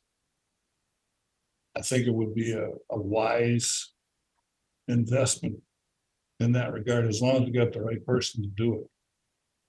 So just a discussion as far as the thoughts as far as doing something of that nature in the future. Mhm. Not that everything can do it right away. Something to study and look at to see what it would entail. I look at what everything that Bobby does for Fillmore County over there and all the different things that she takes care of that don't have to go to the department heads. I think it would be a definite improvement as far as the efficiency of these two guys. I think it should be looked into. I've seen other counties that have administrators. I visited with a Wabasha commissioner here last week and they lost the administrator and they said during the period of time that was short, things were less efficient. Got their person hired and back in place, up and going. So I think the benefit is there to look into it. A lot of our smaller communities, the Crescent has an administrator, Caledonia, I believe even Spring Grove does. And the more employees that we have, we definitely need to have somebody to oversee that on a timely basis. We'll look at Like it says, just a discussion.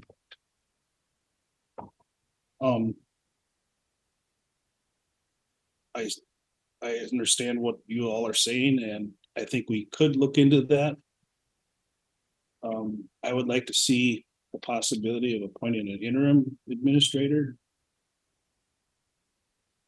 I've talked to a couple other counties that have done that. I've talked to the county attorney about a situation like that. And what we need to do, and what you mentioned before. Or just now and Dewey too, that we need to figure out who's doing what. And how can we combine that? And alternate But we duties. do all of that before the interim, I mean. Right, you know, we need to do it, we need to go through a planning structure change or whatever to look at. Just to study what's being done right now. So what committee would do? Land use? Finance? That's something that, we could work through the county attorney on that. To just discuss that further. So, I mean, I'm not pushing to do anything, I just would like to study it and see. That was all I had on that. Okay. Board updates. I have. Or maybe for as far as being myself, going through labor negotiations, we have another one this afternoon. noon. No, I should say after this meeting. Yep. And also we're meeting with a representative from the Historical Society this afternoon to take a tour of the old jail. And they've expressed some interest in looking at that and seeing the possibility of whatever, we'll see what happens. So Tess, you said the door was gonna be open at the old jail at 1 o'clock. Ask them to open up about 10 till 1. We're not meeting until 1:30. So It'll he be opens the door, is the door to the jail portion? You know, the cell portion, is that open? Or are we just looking at the jail itself? Not the administrative portion. I'll make sure it's open, but it's normally all open once you get in. Okay. He was there opening it this morning when I came to the meeting. The jail. Maybe sleep on the floor. I know. So Eric, if you and Bob are gonna be over there then, so that, okay, We're gonna meet with Rich quarters. Rich Quarters, yep. Yeah, I don't know who's bringing it. Oh, Deborah, I'm sure, and then that elderly. that They lady. made some of it was just gonna be Rich, but I'm not sure. And just to get back to what the discussion, if we were to appoint an interim administrator, that'd have to be, we'd have to do a resolution first, so that's something we need to look at too through the county attorney's office. Anybody else of the commissioner reports? You can start with Greg, you got anything? Pretty quiet, I guess, nothing, I guess, outside of some complaints, but outside of that, no big deal. Nothing out of the ordinary. No.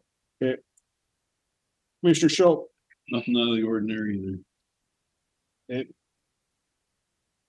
Commissioner Burns.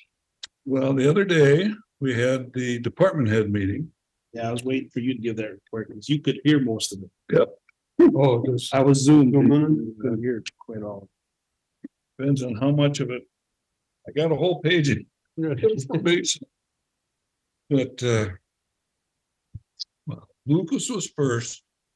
And the the notices as far as the property valuations are going out, so hopefully people look at those and can come in and discuss their values when we have our meeting with that regard, instead of waiting until it's too late. There's quite a few changes as far as the land values and whatnot are concerned. There was some conversation during that meeting about the county having a logo for the county. Yeah, Andy brought that up. And do we need one? Well, we kind of have one. Don't we have the state of Minnesota with the barn and? People looking barn. Yeah, but well, you can call it that. I think it's, Barn people high. yeah, well, I think it's kind of cool myself. Like Bob says, don't put an Indian or a farmer on there. Yeah. Okay. But yeah. Do we really need a logo? I mean, I don't think we need a logo, but I think he's just Andy was just trying to get something that's standard, that instead of everybody's using different things, we have a standard logo. For the whole county. there was some discussion with regard to the county information being provided as far as different sites and different places. And does the county have? Facebook page and. Yeah. Yeah. We have an official site with, and all the information that would be on it. I mean, we're talking another person to do all of that, If we wanted to manage the whole thing, yeah, I guess you would be, but he said some counties don't even do that, so. and I'm questioning what. You know, the sheriff department manages its own Facebook page, I believe, so. Yep, so, sorry. We have a website, we do have a county Facebook page as well, that I update if people send me information. And if people look at some other source, some personal Facebook thing, and that's not our problem. Oh, Brian talked about our transition from winter to spring and starting on the shoulders and bridge inspections coming up. In May, County 2 work starts, which is improving the shoulders. There's a dozen culverts, possible cattle passes and whatnot. He talked about that. Mary in the recorder's office asked about the beacon varying on the sales. Some of the properties that you see on Beacon show all the sales transactions that have taken place with that property. Some don't, because some are family and Transfers. family transfers, so there is no actual dollar amounts. Quick claim deeds. And quick claim deeds and whatnot, so. In that regard, as far as Marty and planning and zoning and solid waste, there's a fluorescent bulb for commercial on the April 22nd, 24th, and 25th. And then there's also the public one that we have down in Houston for picking up the hazardous materials and whatnot. That's on Saturday, the 29th. I think. It's the last Saturday in April.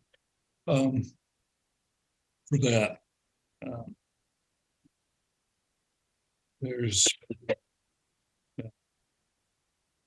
John talked to us about Health and Human Services in the Meyer Building. We talked about that today already. Tess, there's a code of conduct statement that's gonna be going out to department heads. And for planning meetings and. Did she provide a copy for that? We did not have a copy of it as of yet. So we're gonna get a copy, but I don't know. Then I attended the auditor's exit and the new audit for 23 meeting. Some of the things that they talked about, the publications that are required. The board needs to officially approve payments. So we get weekly the notices of what our expenditures are. But we have to officially approve these payments prior to them being put out. They're made the third week in the month. And that's the week of our Oh, work group. they're the second. No. We, You want to come forward? with Here, that, come and Karen? explain the time frame. so. I don't know, quite some years back. We started actually having bills processed for claims processed every week. It used to be that we paid mileage and expense claims on the second and all other claims on the third week of the month. But then we started getting, oh, well, we may as well just pay these now and pay these now and these now. So it's kind of become a weekly procedure, except we really haven't been having the board approve them. You receive them. If there's questions, we answer the questions. And we need to publish along with our minutes, any claim that's approved that's over $2,000 with an aggregate for the ones that are under. And we need to not publish human services, for services type work. So, Publish the individual information. right. They are set up on a schedule for the third week payments. And that works really well for them. They can have their workers get all of their, service agreements set up. They have their vendors set up. So it would make sense to actually move the work group session to the second week and have the third week be Regular. a regular meeting date. And probably get back to more paying all of those claims during that time. Mhm. We do have the mechanism with the auditor's warrants that we can, if there is something that needs to be paid, because per statute, we are supposed to pay invoices within 35 days. Or we are supposed to pay them interest. So there are things that come up, short notice that you have to get them paid, or not, maybe not short notice, but maybe that they need to be paid before that cycle. But getting back to more concentrated as to when we pay the claims to make it easier. And this all affects, of course, our, mailing out creating the agenda, mailing out the packet, because it all has to be included on there. So our policy does state that all claims are supposed to be in by Wednesday afternoon, but we now have people who come in Friday and say, this has to be paid. So we're going to have to get into more. There you go, a regiment. I'd like to say routine, but a regiment might be a better way to describe it, to get people into that type of mode. I think one of the things that we need to do is just make sure as a government agency that we're doing. And this was, Yes. this came out about during the audit. Mhm. Okay. One of our findings was that. Yep. Yep. We weren't publishing those claims. So can we amend the board schedule? Yeah. Okay, so we could change that. Mhm. So we should probably consider that for future. Right, you do have to they do have to approve the schedule. So like next week, you should probably have a redone. Is it a schedule. resolution or just an action? Amended Just an- board schedule. Just an action. Should I, Put it on the schedule. when should I start the work? Second Tuesday. Well, do we need to know this? Say April. We're gonna switch our work group around. To go to the second Tuesday of the month instead of the third. Mhm. Okay. And Lynn will be putting together the summary that needs to be done, so she'll, coordinate with you to make sure that we get it. So it can go out on the agenda. So what Lynn has been sending us. You'll be getting it to the Right. clerk She'll be, to get in the packet, you will still get that right? schedule, but the summary with the ones 2000 and Over over and Is what the will be in aggregate, the packet, which will be in the packet on the agenda. okay, Which is For like a approval. standard item. Group of Yeah. claims. approval, yeah, that Mhm. makes sense. We just have to figure out on the ones that are, because we do print a warrant every day. That has to be taken over to the bank for the license center. So we'll have to come up with some. From this date to this date, here are the auditor's warrants, and you're gonna have. To figure that out. Figure out how that's going to work. Okay, But will be presented. The aggregate, I mean, we get the overall total payouts. That's sent to us. For Health and Human Services and. Right. and Your office. But what we get for the minutes. Everything that's under $2,000 would be a lump sum, Aggregate. and anything 2,000 or over will be individualized. We'll With list the the vendor. exception of Health and Human Services. Mhm. Yeah. So we won't have umpteen pages of, we'll still have more pages, but it won't be every single. Not every single. one. So just a note on the audit, we did receive an unmodified opinion, which is the highest opinion you can get on a financial statement. We did have two areas, claims verifications for MA or MA claims verifications, and it's been one of those that we've kind of had, but we'll keep working on trying to get that eliminated. It's, workers looking at verifications of income from people, and sometimes you do miss something that goes on. We also had that was a material weakness, Efficiency. a significant deficiency in the ARPA funding, because I didn't check every vendor to make sure that they weren't debarred from receiving federal funding. But it's all being done now.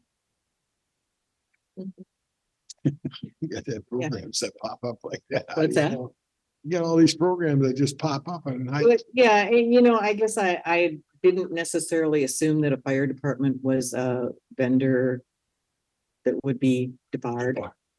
There was maybe some that, but I Yeah. just really didn't realize that, oh. Can you debar a fire department? Who's part of a city? yeah, it doesn't make sense. Yeah, so that's on me. So they are beginning the 2023 audit, and they will need to audit 40% of our federal funds, which looks like it'll be our highway federal funding project and the ARPA money again. I did request clarification from Carrie because they got our federal estimates, and to make sure that that's it, so we can get working on those and go from here. I'm gonna push departments to get their information together a little quicker so that, Yes, so we're not. although the auditors. Have to accept a little bit of blame for this too, because of, Yeah, yeah, I mean. yeah.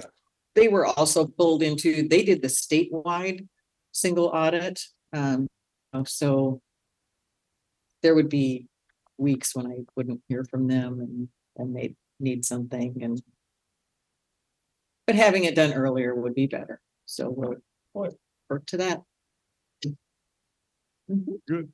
I think that's all I'm gonna do. All right, thank you, Kurt. I gotta drop this off here. Dewey, Just a couple of things. Last week I attended the solid waste committee meeting with La Crosse County, and a couple of the highlights, main highlights is they're starting to take some OBWs, oversized bulky waste, and develop it and grind it down so they can use it in the incinerator at Excel. It can actually take a couch or pallets or some of the bigger stuff that takes up airspace at the landfill and grind it now. That's an experimental, I shouldn't say experimental, but it's a trial basis. Leasing a machine that will be quite costly if they decide to go with it, but so far it's been very positive. It reduces the amount of stuff going to the landfill by almost a half. At 46% reduction. Community service program they also have for availability with situations in La Crosse County and may expand it. It's not known yet, but they have 3 trailers available for taking on stuff that people are trying to get rid of, like hoarders, something like that, or an estate problem. So they're assisting on that. So those are the 2 highlights. There's several other things, but that OBW thing was the thing that really was the top one. And then the other question I had was, Eric, were you gonna be able to share the outcome of the investigation from last fall, the unfounded part, with the rest of the board? That's in the hands of the county attorney right now. Okay. I wasn't sure where it went. Yep. Yep. That's it for me. Okay. Anything else? One thing I should make a correction. I was called by the township clerk for the town of Caledonia. Last week I said I went to the town meeting, annual meeting, and asked about the 1 per quarter versus 2 per quarter. Some of the people said, yeah, they'd be okay with 2 per quarter. The township never said they would be okay with the 2 per quarter. They're of the opinion that the 1 per quarter is the way it should stay with, like you were talking to do county use plan and whatnot. Recently done. Yeah. Okay. So the township never said it would be, in their opinion, a good idea. It was the people that was sitting. She's a supervisor now. Okay, supervisor, used to be. Anyways, the township, no. But it was just the people I was sitting with that said they didn't think that'd be a problem. So it's a moot point, but the township's not there. Okay. Any closing public comment? If not, is there a motion to adjourn? So move. There a second? Second. Any discussion on that matter? If not, all those in favor, signify by saying aye. Aye. Aye. Opposed, same sign.